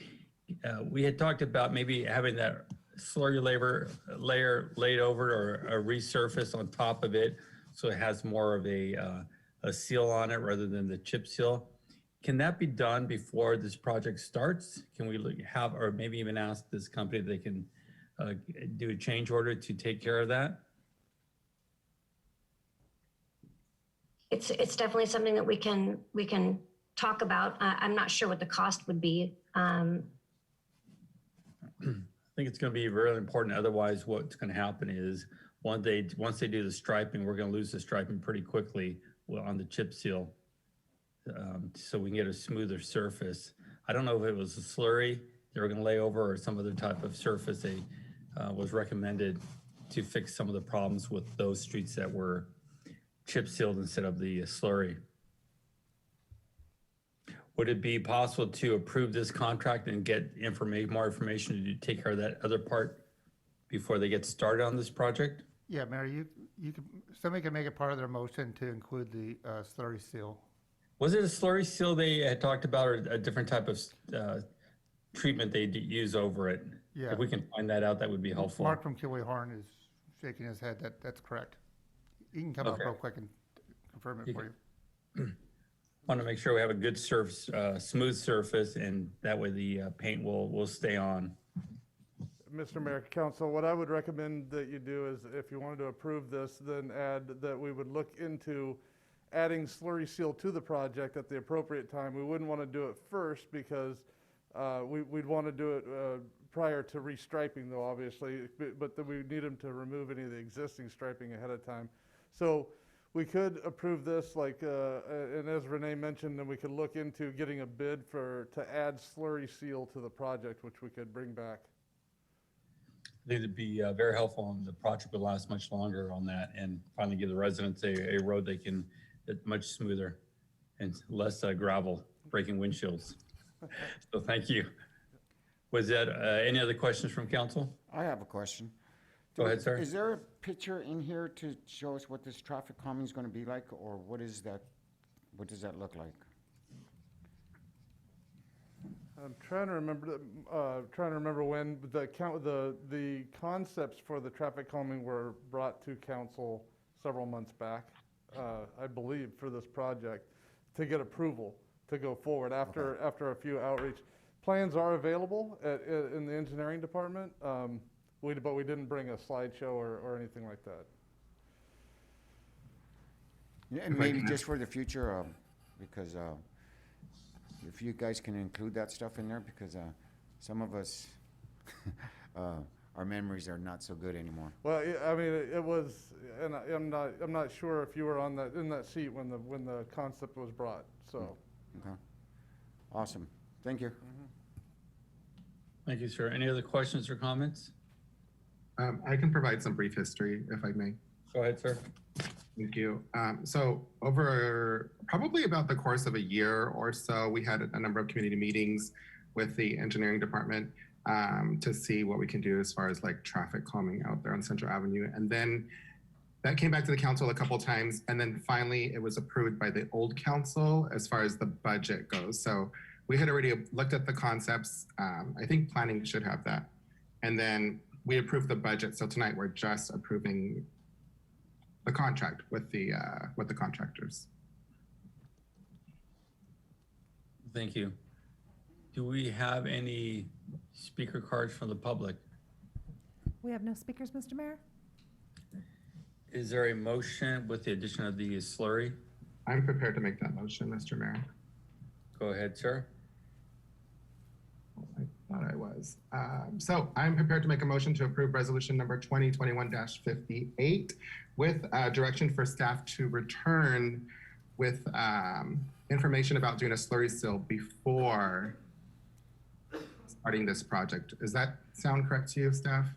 Before finishing the project, I think they're gonna have to do some stripping of some of the existing lanes or existing markings first, and then slurry seal. Okay, before finishing the project. Okay, there is a motion. Is there a? Can I ask a clarifying question? The question I thought Vice Mayor Resendez asked was if we were to bring back information to the council prior to starting the project. That's what I thought I heard, and I want to make sure that that's not what I heard. Correct. I believe the additional amount required for the slurry seal would be more accurate. Would that be correct? Yeah. So we would bring back the amount of the ad for council approval. Correct. Yes. Okay. Would that be your motion, Mr. Resendez? Yes, thank you. Okay, there's a motion. Is there a second? Second. There's a motion and a second. Roll call, please. Councilmember Perez, Yes. Councilmember Spencer, Yes. Councilmember Burns, Yes. Vice Mayor Resendez, Aye. Mayor Velazquez. Yes. Motion carries unanimously. We'll move to item F5.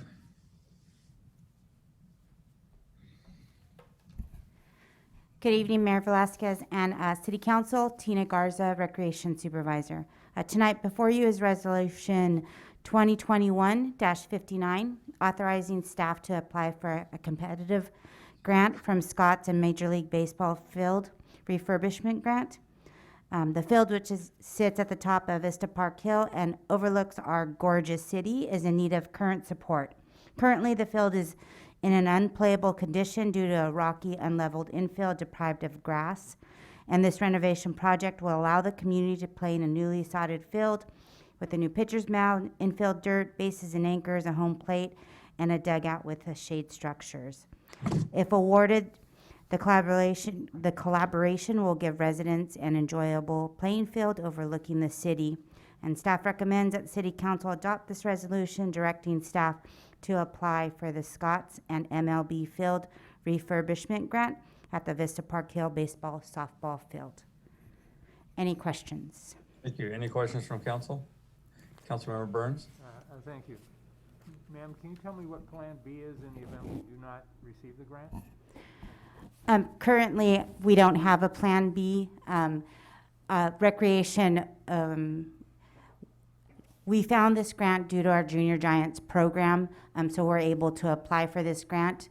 So with that being said, I would work with Henry Gonzalez, our interim community services director, to either budget and make sure that the field is in playable condition so that we're able to use the field in the future. Thank you. Thank you. Any other questions? Do we have any speaker cards? I have no speakers, Mr. Mayor. Thank you. Is there a motion? I make a motion, we accept resolution number 2021-59. There's a motion. Is there a second? Second. Motion and second. Roll call vote, please. Councilmember Perez, Aye. Councilmember Spencer, Aye. Councilmember Burns, Yes. Vice Mayor Resendez, Yes. Mayor Velazquez. Yes. Motion carries unanimously. We'll move now to item F6. Thank you for the approval of the grant. Before you, Mayor Velazquez and City Council, is another resolution, 2021-60, authorizing staff to compete for another grant from Bloomberg Philanthropies Asphalt Art Initiative Grant. The staff's goals for this grant project will be known as the Downtown Hollister Historic District and Beautification and Revitalization Project, and it's to promote the city's rich artistic culture and historical traditions in our downtown city. Staff considered several intersections in the downtown area and found that 5th and San Benito Street to be a favorable area to create the asphalt art. Staff is looking to support local businesses by drawing in our visitors to our historic downtown district. Recently, our community has faced many hardships. It began a year ago with the COVID-19 pandemic and then the downtown fires. Our city staff bounced back by, our city council actually bounced back by approving the street closure of San Benito Street, allowing restaurants and small businesses to create their outdoor space. The city, in collaboration with other agencies, took the next steps by allowing the parklets to be installed. Staff would like to continue the efforts by finding innovative solutions to revitalizing and activating the downtown historic district. Staff has built strong relationships with San Benito County Arts Council, Hollister Downtown Association, and the Public Review Committee.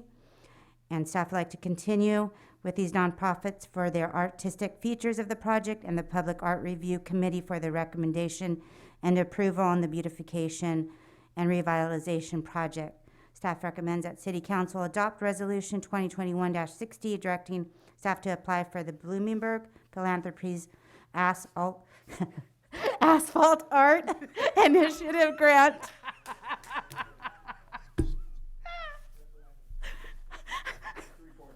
Will the new video system have a bleep mode on it? Yes, please, Paul, work on that one.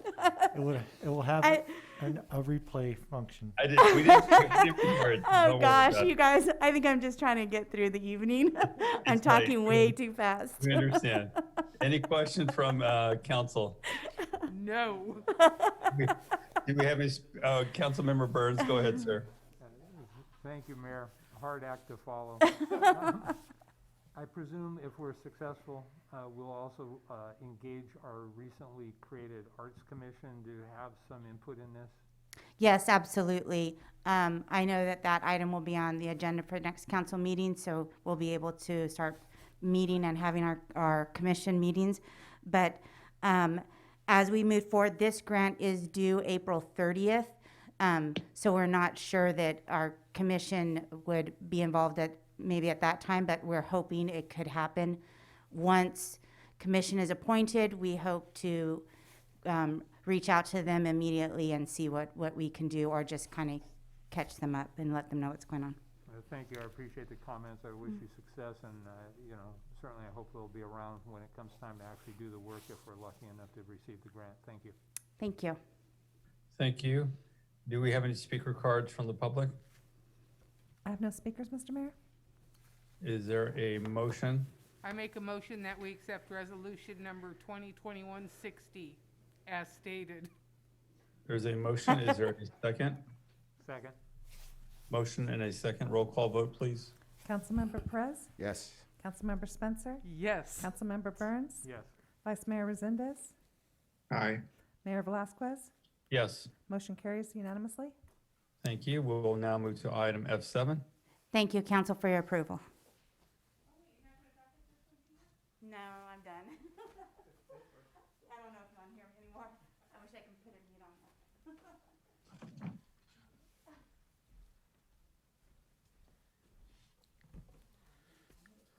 Hello, Mr. Mayor and council members. I'm Charlie, the acting fire chief for the Hollister Fire Department.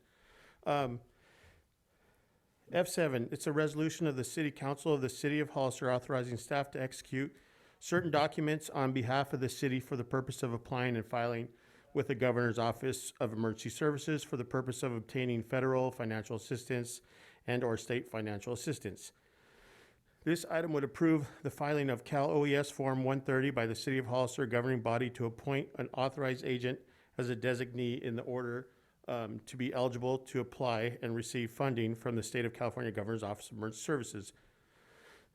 It's basically updating the signature card that we have with the chief, with the city manager, Chief Bob Martin Del Campo, and our administrative services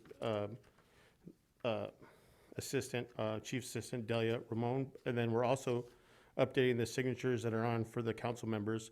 We have the mayor on there, but we did take off Carson Clower and Mickey Luna. And then we did add on there Roland Resendez and then Rick Perez on this. Is there any questions? Did you add on Mr. Burns? There was only 3 on there. I don't know why we didn't put him on there since he is our liaison on there. I was going to say, could he take my place? I volunteer Tim. Nobody can take your place. Gee, thanks. If you can look through that and get that worked out, that'd be helpful. Any other questions from council? No questions from, is there any speaker cards? I have one speaker, Mr. Mayor. Elia Salinas. Go ahead. Elia? Hi, yes, good evening. So my question to Chief Bedoya is with regards to you have several you're going to be speaking on tonight. So I'm wondering, since the fire department covers and has contract for City of San Juan and the County of San Benito, does that assist you in obtaining all these grants? Does it make a difference? I'm just wondering about that. That's my only question. Thank you. Okay, yeah, the bigger, the more area we do cover, it does give us a little feather in our cap for a bigger area instead of providing just for one little, I don't want to say tiny area, but we're encompassing 3 different jurisdictions in there. So that does give us a bigger step ahead in grant approvals. Thank you. Is there any other speaker cards? I have no more speakers, Mr. Mayor. Thank you. Is there a motion? I make a motion, we accept resolution number 2021-61 as stated. There's a motion. Is there a second? Sure. Second. Motion is second. Roll call vote, please. Councilmember Perez, Yes. Yeah, Councilmember yes. Spencer, Yes. Councilmember Burns, Yes. Vice Mayor Resendez, Aye. Mayor Velasquez. Yes.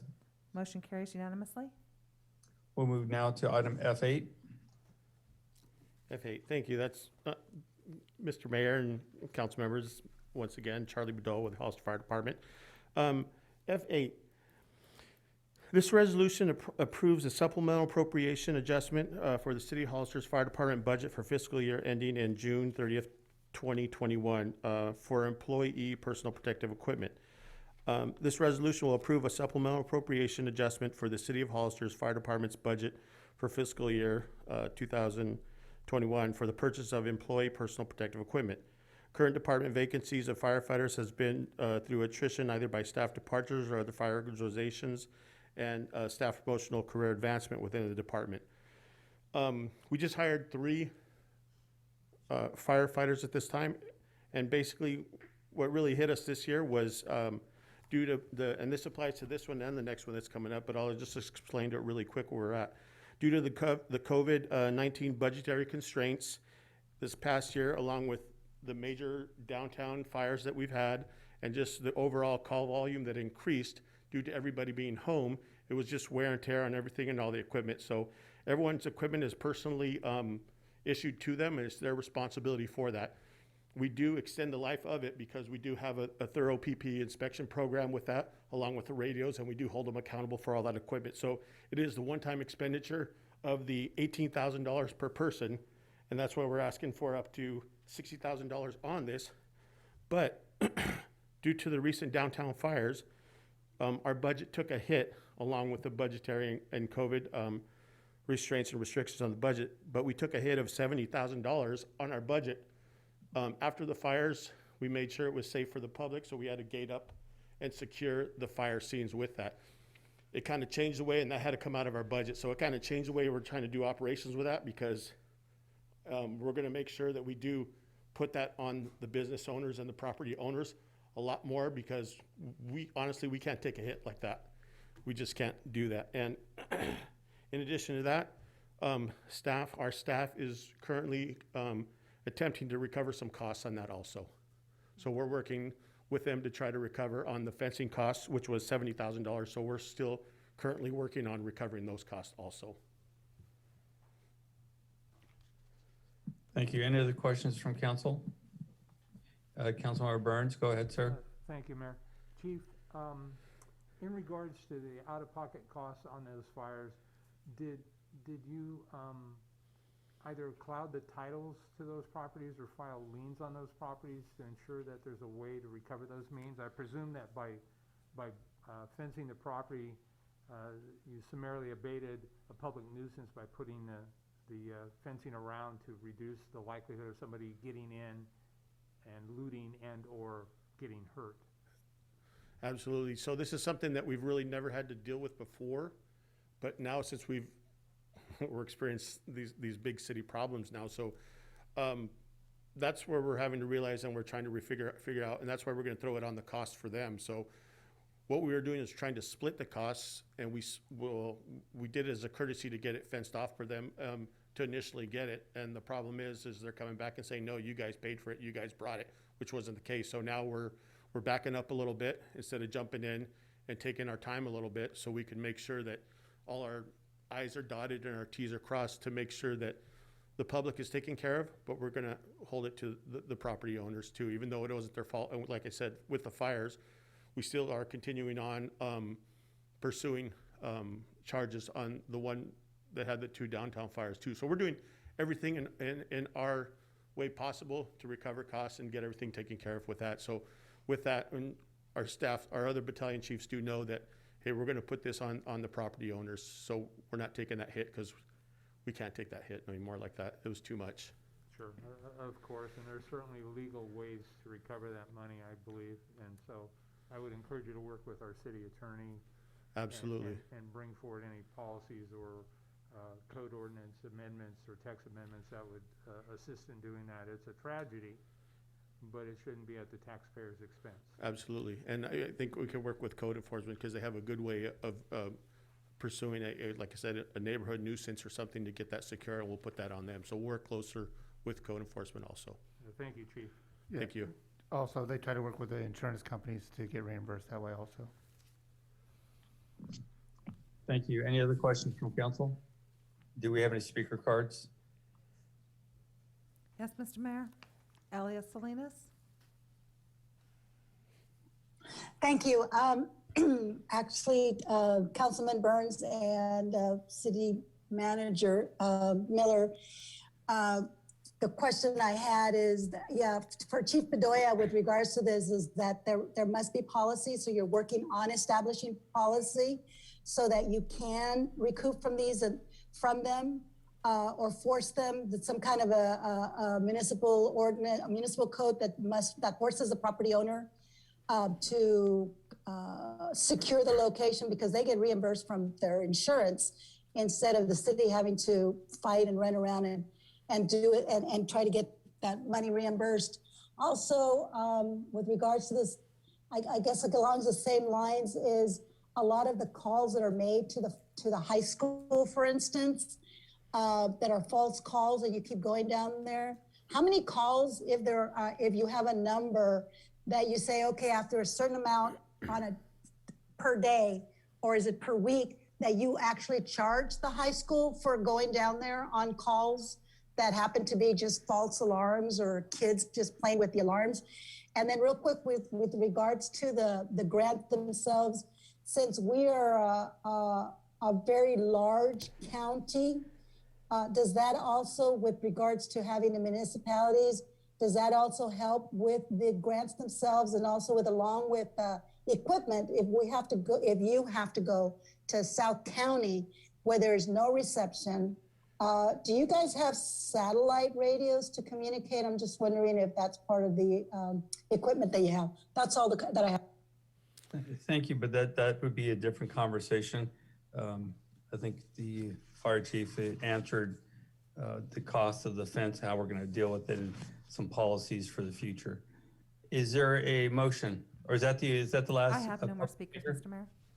I'm sorry? There are no more speakers, Mr. Mayor. Thank you. Is there a motion? Move to approve. There's a motion to approve. Is there a second? Second. Motion is second. Roll call vote, please. Councilmember Perez? Yes. Councilmember Spencer? Yes.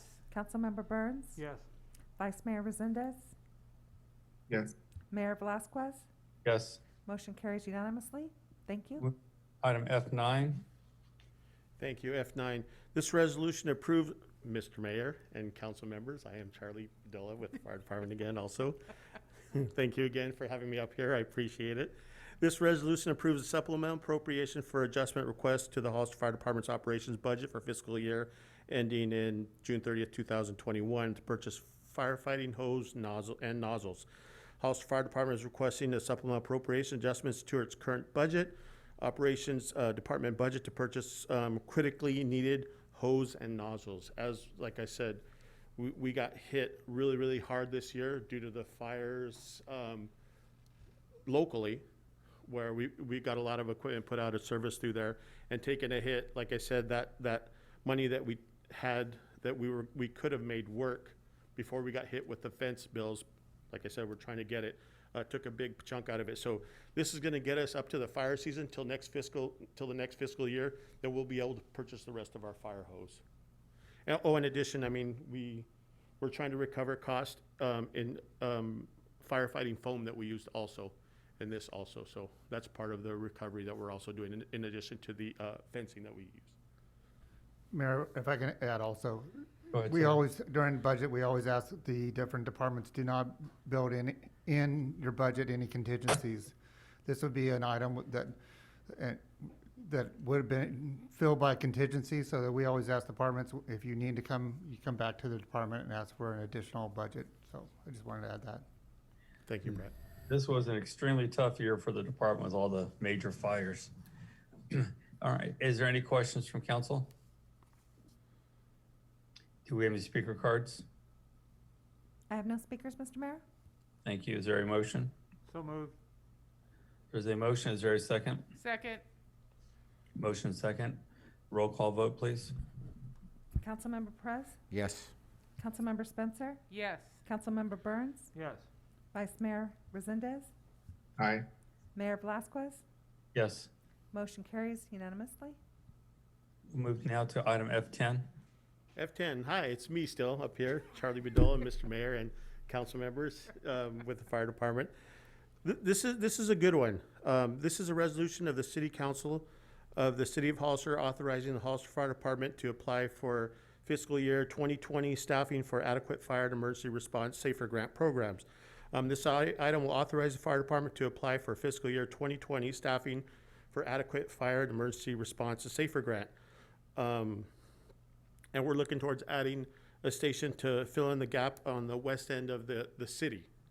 With that, the city and county are on track, like I said, to add 5,000 housing units within the next 5 to 10 years with population growth. As we all know, where we're going over well over 7,000 people in just 4 years. So this grant is actually kind of special, and it's a really nice one to jump on because traditionally there was some out-of-pocket expense. Usually the first year they would pay 75% and we'd have to pay 25%. Next year, an example was 75%, and the third year was 35%. This one, there's no cost sharing. They're gonna pay full 100% for the 3 years. It'll be 1.2 million, 1.3 million, 1.4 million, for a total of, well, $4.1 million, where we'd have to assume that after that. So I am working on some creative funding right now with the county to be able to have them to work with us to get that station built in. Right now, we're looking at the San Juan Oaks area. There's property that's owned over there. There was a limited time that we were able to use the property, but now there's unlimited time. So they're proposing 1,019 units to go in there for active adult community with 69 regular units with a hotel up to 700 rooms and a commercial center of approximately about 60,000 square feet. So I have some work for us to do with the county to get that facility taken care of, and we'll take care of the staffing part of that part right there. So through creative funding, so we're asking if can we apply for this grant? Is there any questions from council? Councilmember Burns? Thank you, Mayor. Chief, 2 questions. So this is for a period of 3 years at no cost, but my assumption is after 3 years, then it becomes a city borne expense to maintain those firefighters. And so have you contemplated how we're going to bridge that topic in 3 years, assuming we're successful in receiving the SAFER grant? Well, by then, through CFDs and through the different measures that have come in that are established, the fire impact fees will collect that part right there, but we should be at a good pace where we should be, hopefully, be able to establish and maintain that staffing at that time. If we need to go back and relook at some contracts too, that everything's on the table on this. Okay. So right now, where we're at with our staffing, we're at good staffing for the city right now only. So this would be a great opportunity us to get there. And like I said, we're looking toward the west end to fill in that west end of the project of the city, and that fills in that gap between San Juan and the city of Hollister. But strategically placing that station right over there helps that station to be like second due for Station 2, second due for Station 1, second due for North County, and then second due for San Juan Bautista. In addition to that, though, with that, we've also set up we've set up our auto aid and mutual aid agreements with other agencies too that also help with that staffing and the help that we need. You scratch our back, we'll scratch yours. So we officially set them up also to help us out. So we're doing everything that we need to do. And if there's anything else, we'll do that too. Perfect. One final question, Chief. I know approximately 5 years ago, we did not receive a SAFER grant, which was led to a reduction in force to a certain degree. I know it was proposed for higher, and there was a way to lessen that burden. But do we have a plan B in the event that we are not successful in receiving the SAFER grant? You know, I guess if there is a plan B, we just have to take it a lot slower than what we're hoping for and take a little less impact instead of the 9 people. But, you know, ideally, we'd like to get it. We don't even know if we're going to get it, but we're putting our best fourth effort forward to try to attempt to get this. So if not, then we'll have to take baby steps to be able to get that. And it does everything with helping reduce overtime to cut that cost down by bringing in this other staff right there. And there's other things that we can do also to help continue to keep that down Thanks, and Chief. burnout. I lied. I actually have one final question. Is the fire staff themselves doing the grant, or do we have a professional grant writer, or who's actually writing the grant? So it kind of takes a group effort. We have the professionals that come in through there who are professional grant writers in there, but we have our staff that's also working closely with them. We're getting that person up there, Delia Ramon, our assistant to the fire chief, who we're prepping to get up to that position to be able to get that. So she's getting all the KSAs, the knowledge, skills, and abilities to get that. And she has acquired some grants on her own, but these little bigger ones need a little more, how would you say, a little hand holding to get through it. So she's doing a really good job on this and staying on top of it, getting all the information. And from these years of getting it on there, we have a lot of good information. She's getting a lot of experience from it. That's our ultimate goal, is to do it in-house so we don't have to rely on. Thank you, Chief, and I wish you luck. Thank you, I appreciate it. Thank you. Councilmember Spencer? Okay, I really don't have a question, but I do want to take just a few minutes to say thank you to Hollister Fire Department. You guys have busted your rear ends this last year. Not just this last year, you guys do it every year. But with these fires and all the added calls and everything else, you guys have been above and beyond approach. I mean, you guys are great. I just think that it's time for me to say thank you. And Chief Bedoya, thank you very much for everything you have done. Thank you, I appreciate it. And if I could comment on that really quick. Yes. We really appreciate that. I really thank you, but it's honestly a group effort. It's Yeah. not just the fire department. We have Hollister PD, Well, they we have did. all the staffing, we have public works, we have city staff, we have city council members and everyone. Without your support, we wouldn't be able to do what we do with it. So we thank you for all the support that we get from the city, the council, and all our other departments, because they honestly, truly make the city run really good. Well, you guys all do a great job. And They do. even with Chief Reynoso sitting down there. Yeah, you too. No, it really is a great collaborative, and us being small, but we're still a big city now, it's great to have everyone's cell phone on hand to be able to communicate and mitigate a lot of issues prior to everything getting taken care of. So I appreciate it. Thank you. Thank you. I just had a little. Councilmember Perez, go ahead. I just had a clerical question. And it talks about the brief description. This item will authorize fire department to apply for the fiscal year 2020? 2021, I'm sorry. So it would be this, it's going in this year, and it'll be granted, I want to say, by 2021. So it's a typo on our end.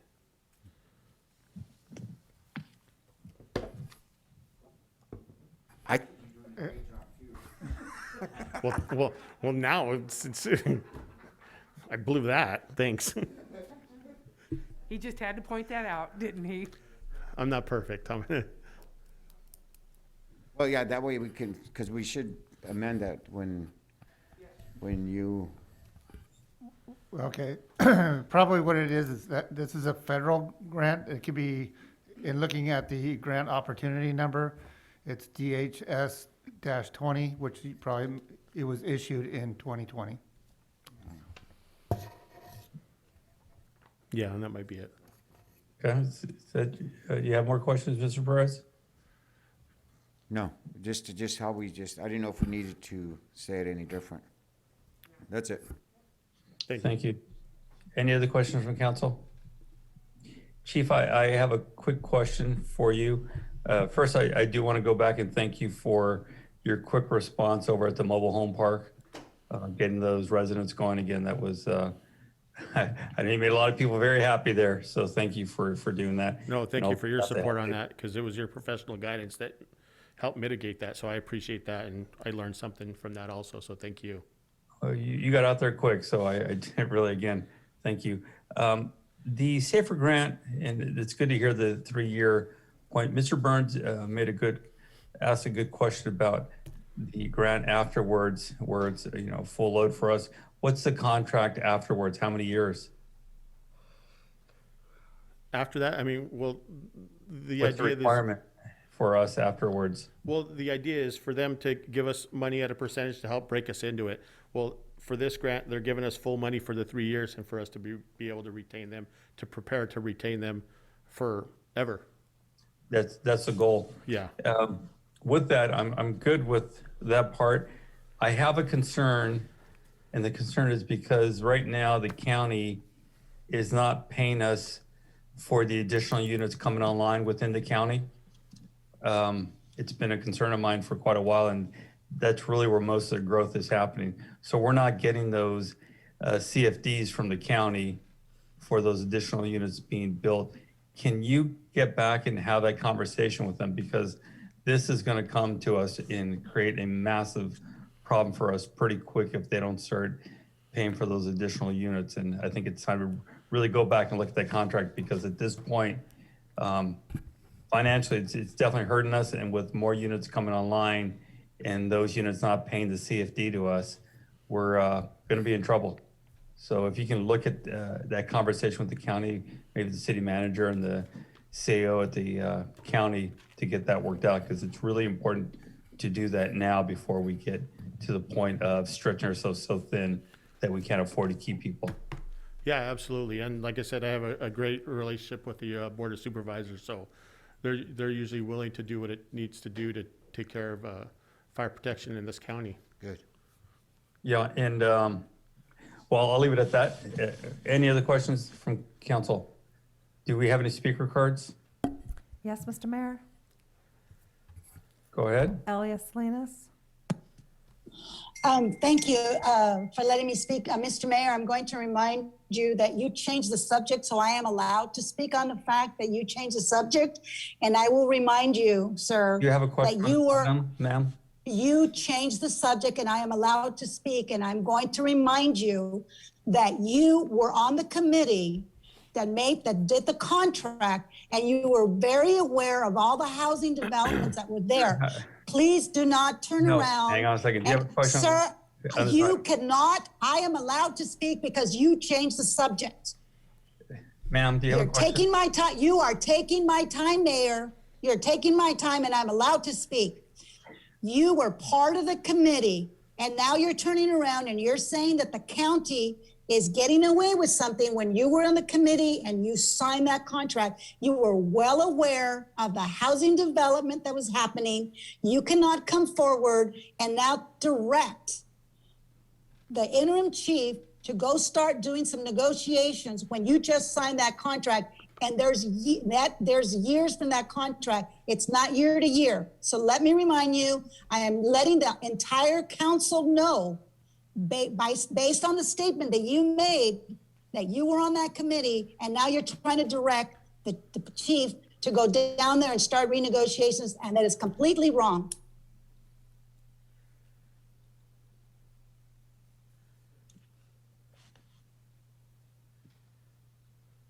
Did we lose her? Thank you. I have no more speakers. Just to clarify, so again, some more misinformation. I voted no on that contract for that specific reason. And I made it clear that that was going to come back to hurt us financially if the city did not pay us those CFDs, because at the rate they are growing, it's going to cost us without the additional revenue. So I voted no on that for that, especially for that reason. So thank you very much. All right, with that, is there a motion from council? So moved. There's a motion. Is there a second? Second. Motion, second, roll call vote, please.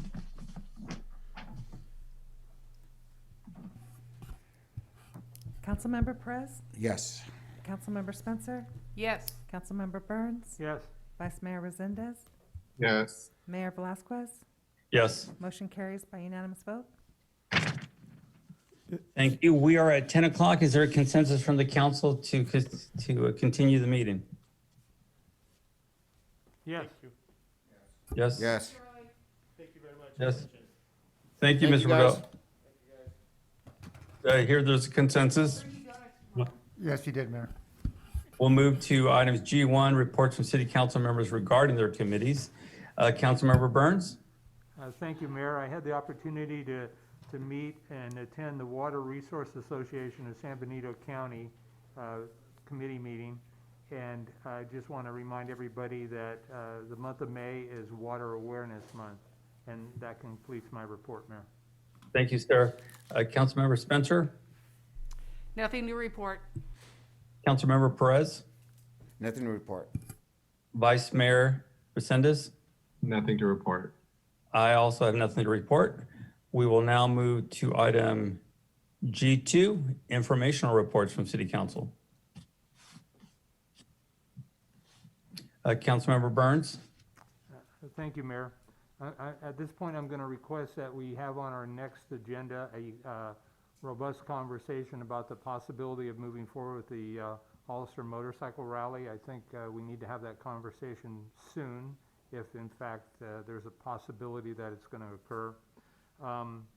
I would like to ask the city manager if he could maybe shed some light on when possibly the city is going to reopen the city hall and other city buildings.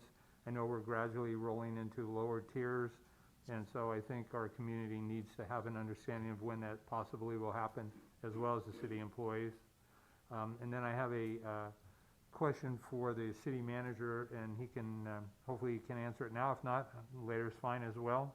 And that would simply be, I've heard conversations, community conversations, that the city of Salinas is receiving a significant amount of CARES money, and that the city of Watsonville did as well. And I'd like to know where we stand in regards to that, please.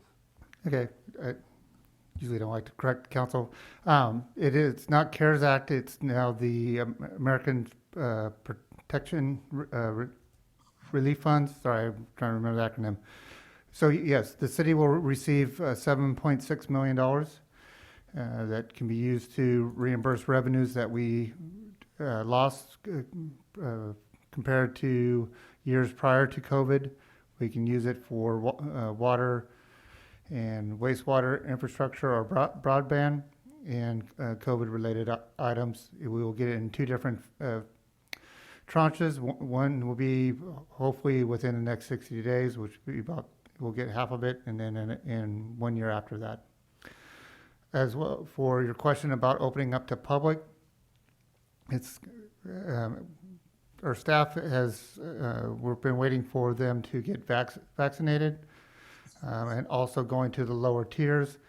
What I try to tell everybody, if you I'm not trying to pick on Safeway, but let's say a grocery store like Safeway gets infected and has to shut down, citizens can go to another grocery store like Nob Hill or Lucky's.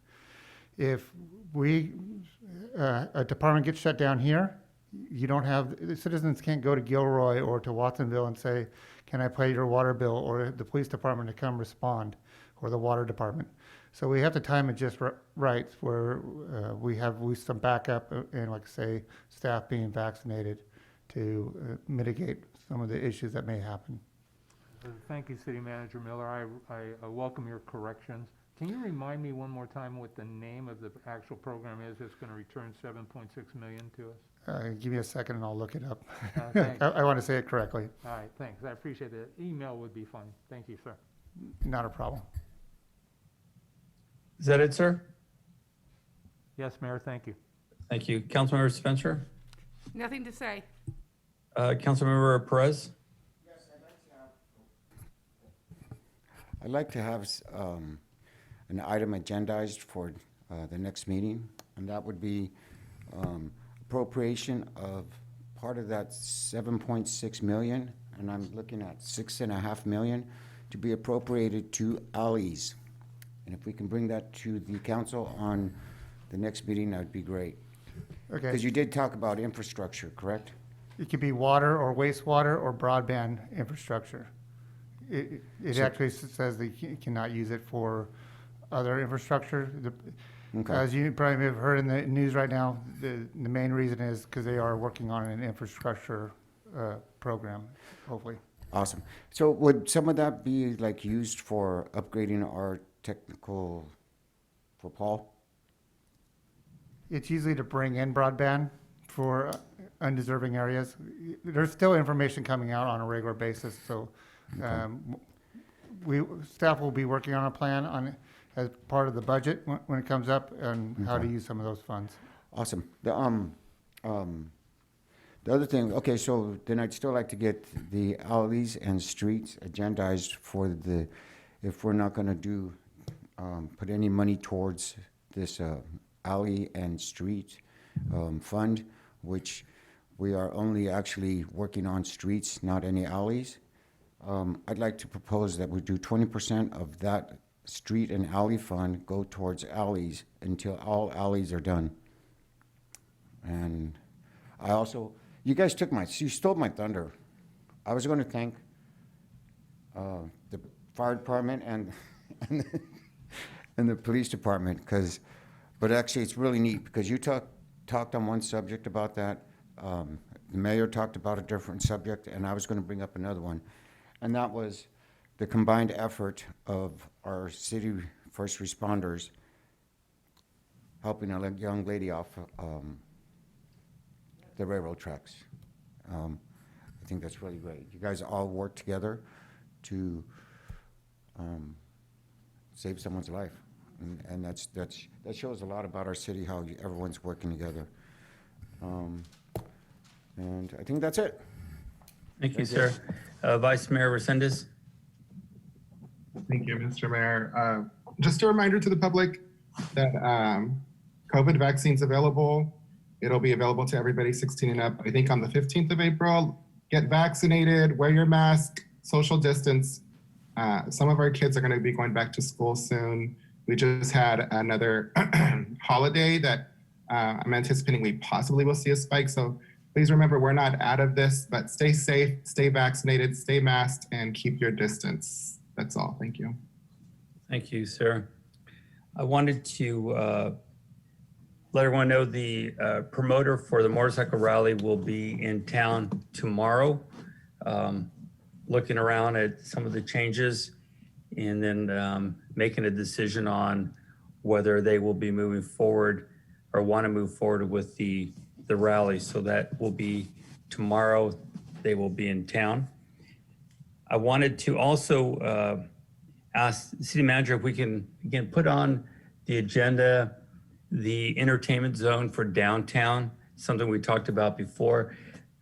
We're starting to see the downtown parklets really thrive, and it's a great thing to be seen in our downtown. So many people coming out to experience it, but we really need to get that entertainment zone taken care of because obviously more people coming out, there's going to be more noise, which that's what happens when more people get together. So I want to make sure we have that in place and ready. I want to thank both chiefs, Chief Reynoso and Chief Adola, for looking into something I think all of us have been asking for and the community's been asking for, and they brought forward some ideas about speed cushions. Chief Reynoso actually snapped some pictures of different ideas, and I think they both are receptive to maybe placing them on a few streets to test them out. They are set up so that the fire trucks can roll over them. They're narrow enough for the trucks to go by.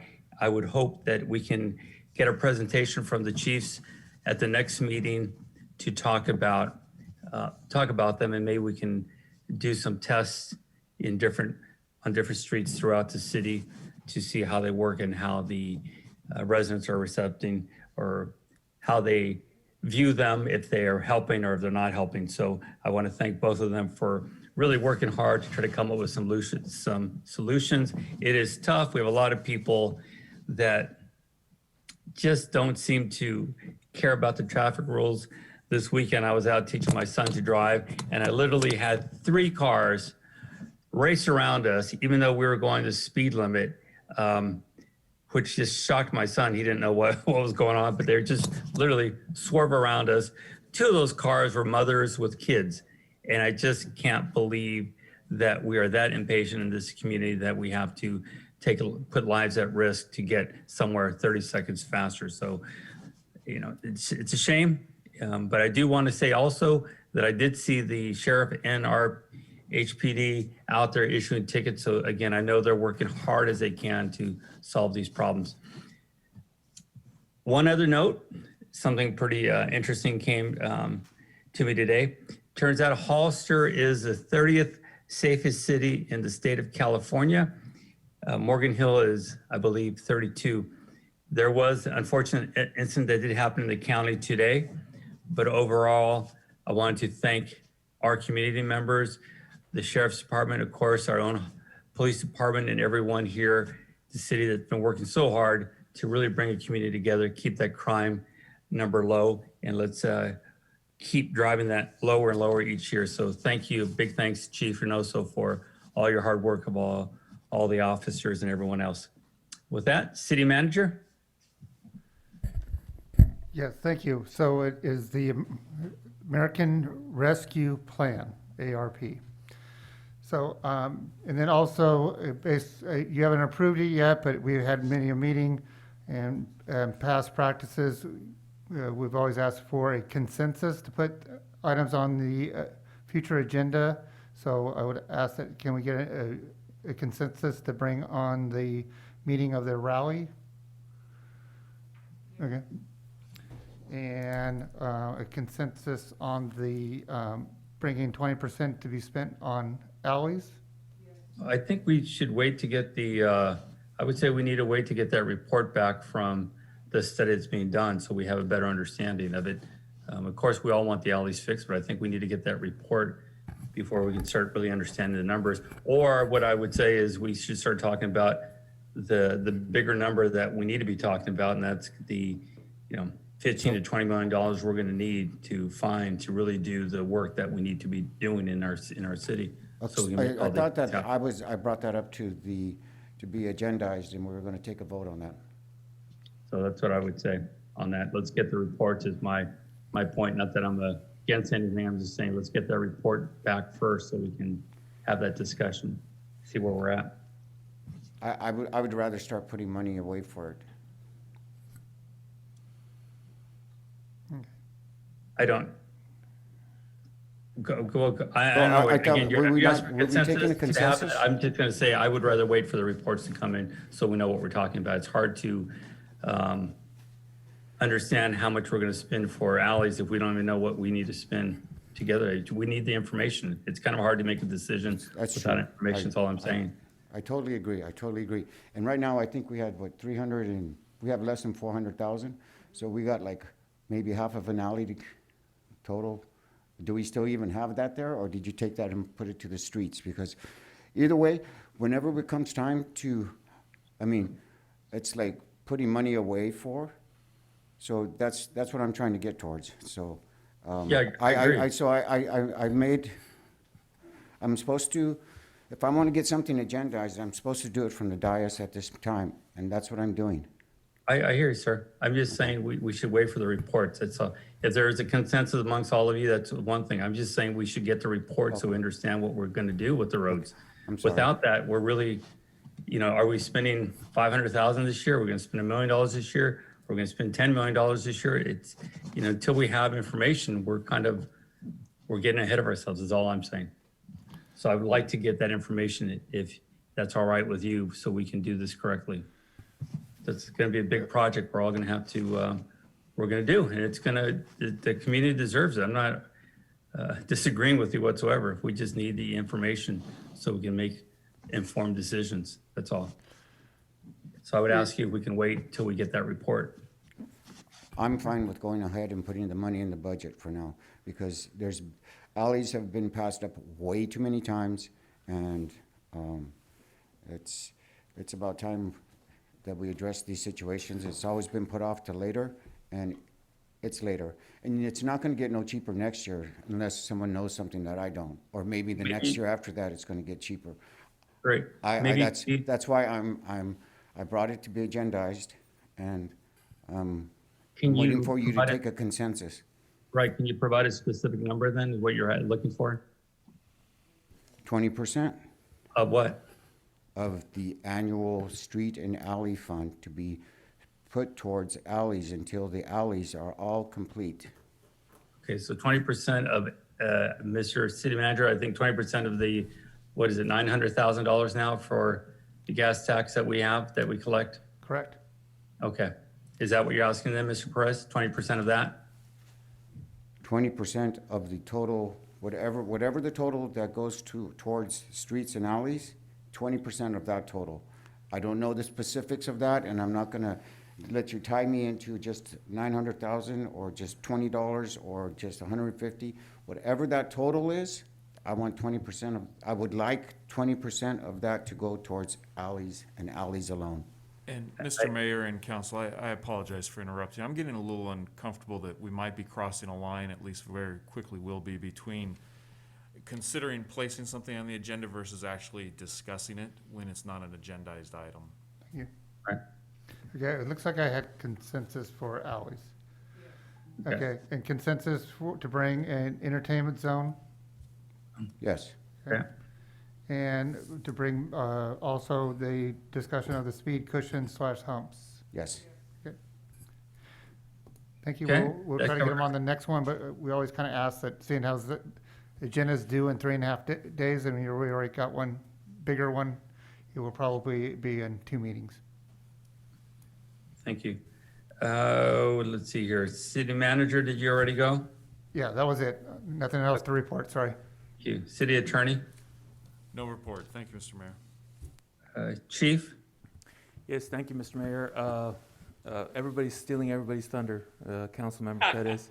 I was gonna bring up the fact of that lady that went up the railroad tracks, and I wanted to thank Charlie, Chief Bedoya, the fire department, not only him, but Henry Gonzalez. Everybody worked together on that. They brought in a vehicle from the city yard to see if that would help. Everybody was trying to figure out how to get this person down safely. They shut down the street, considering her safety. They even brought in inflatable jump house, as I thought was a very good solution, not having one similar device like that in case she fell down. It would mitigate a little bit the fall.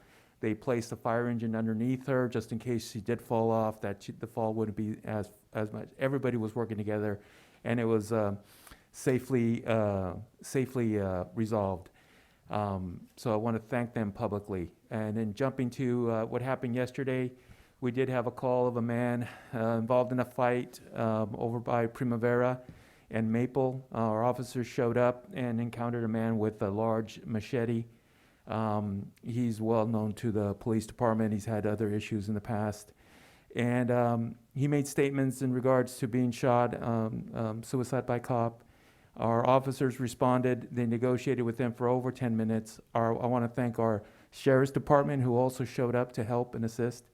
What complicated this issue is this man was had a motorcycle helmet, motorcycle jacket. It's not very, taser won't work for that. They deployed beanbag rounds, less lethal shotgun rounds. And once he started making movement towards McDonald's, towards where there was more people, they had to take action. And they used the less lethal options.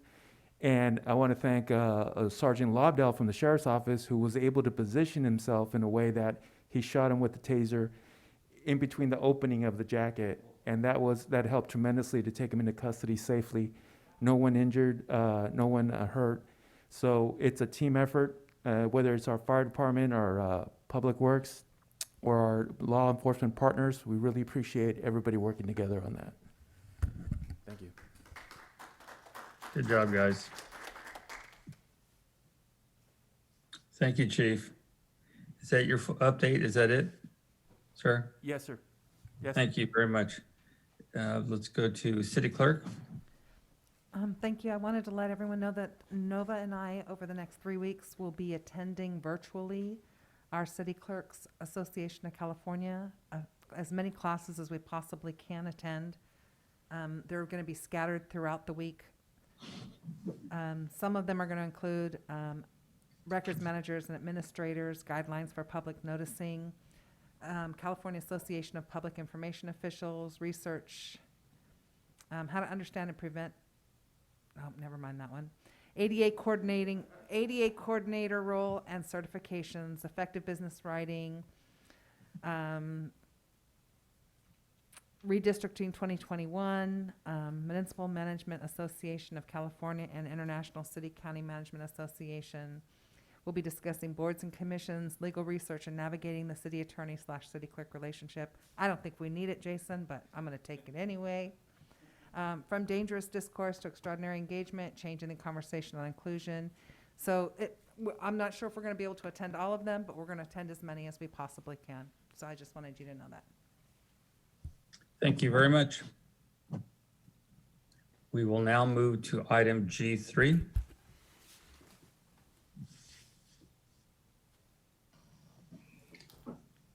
Good evening, Council. This is Maria, Cannabis Affairs Manager within the Development Services Department. The City of Hollister received a request from LLXP Corporation to appeal the decision made by the City Manager, which was revoking cannabis regulatory permits for LLXP Corporation. Based on the recommendation from the Hollister Police Department on March 4th of 2021, the City Manager served a notice to LLXP Corporation and its applicants revoking cannabis regulatory permits for cultivation, manufacturing, and distribution as permitted under Section 5.42120 subsection C of the City of Hollister Municipal Code.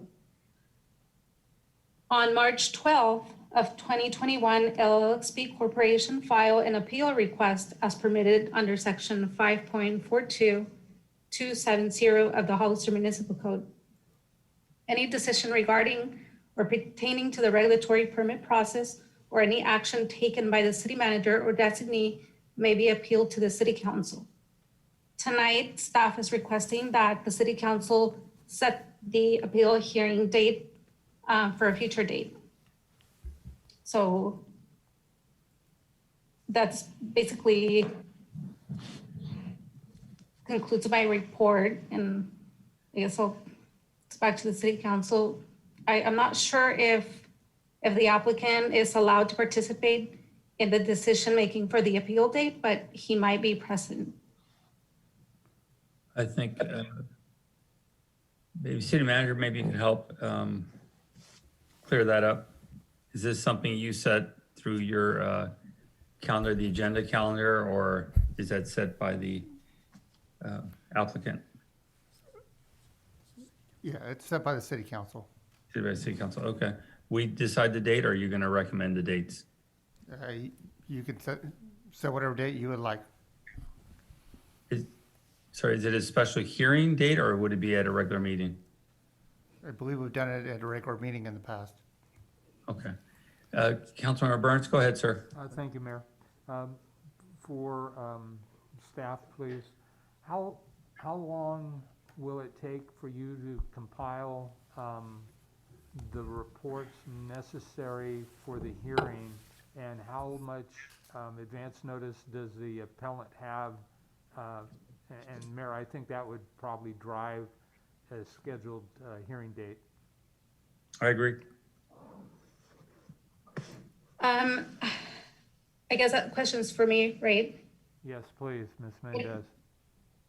Thank you. I don't believe there is a time frame as to when we need to bring it back. That is completely up to the City Council. The reports are basically done, and the information regarding the appeal and the revocation will be given by the police department. So I'm also not sure if Officer Wells is available tonight, but perhaps he can comment on that. I'm not sure how long it would take him to compile any additional information he might have. I don't know. Ms. Mendez, would the first meeting of May work for you? Would that give you enough time? I think so, yeah. Okay. Does that work with the council? Yes. Yes, I think, is there a consensus on that? Yes. The first meeting of May?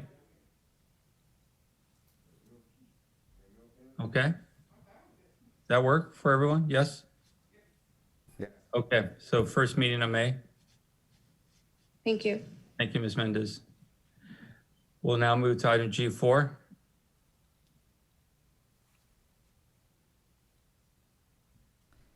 Thank you, Mr. Mayor. Although my name's on there, I'm going to go ahead and defer to Councilmember Burns. Thank you. Thank you, City Clerk. This was a request to put an item on the agenda to revisit proclamations and resolutions.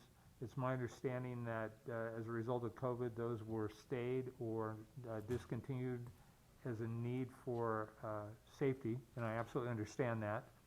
But I also believe with current technology that we're functioning with and have, at least since I've been on the council, that there'd be no reason why we could not recognize significant contributions by staff and citizens that serve our city and our community and serve it well. And I would like to request that council consider maybe doing virtual proclamations or resolutions. And I'd like to go back to pre-COVID, which would have been March of last year, so that we could absolutely recognize any and all city employees that retired in the past year, and certainly any civilians that have done exceptional things and or people that have been the hardworking people that have sat on commissions and committees that are no longer serving on those. I think we have a duty and a responsibility to recognize them, and I'd like to move this process forward, and so that's the purpose for my request. Thank you. Thank you. And I think, I agree. I think with the, we've all become semi-pros at Zoom now, including the public. I think most people are using it for work, and they're very familiar with life on Zoom. So I think you're correct. We can start bringing this back, if that is the consensus of the council. Mr. Mayor? Yes. Go ahead. Go ahead, Mr. Resendez. Thank you. Quick question. I'm just wondering how practical is that for us to go back a year? And if that's the case, and if that's what the council wishes to do, then maybe, and if that is what the staff think we can do, then maybe we can just do like a special meeting so we can recognize everybody at the same day and then kind of sort of pick up where we left off.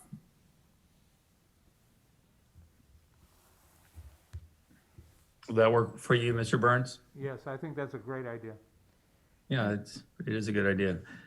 All right, is that a consensus? Is there a consensus from the council on that? Yes. Good. Do we have any speakers? No, Mr. Mayor. We have All no right. speakers. Thank you. H, I, J, and K, there is no business. Is there a motion to adjourn? So moved. The motion, is there a second? Second. Motion is second. Roll call vote, please. Councilmember Perez? Aye. Councilmember Spencer? Aye. Councilmember Burns? Yes. Vice Mayor Resendez? Aye. Mayor Velazquez? Yes. Motion passes unanimously. Thank you. Good night to everyone, and thank you for staying involved. Stay safe. Good night, everybody. Thank you. Bye-bye.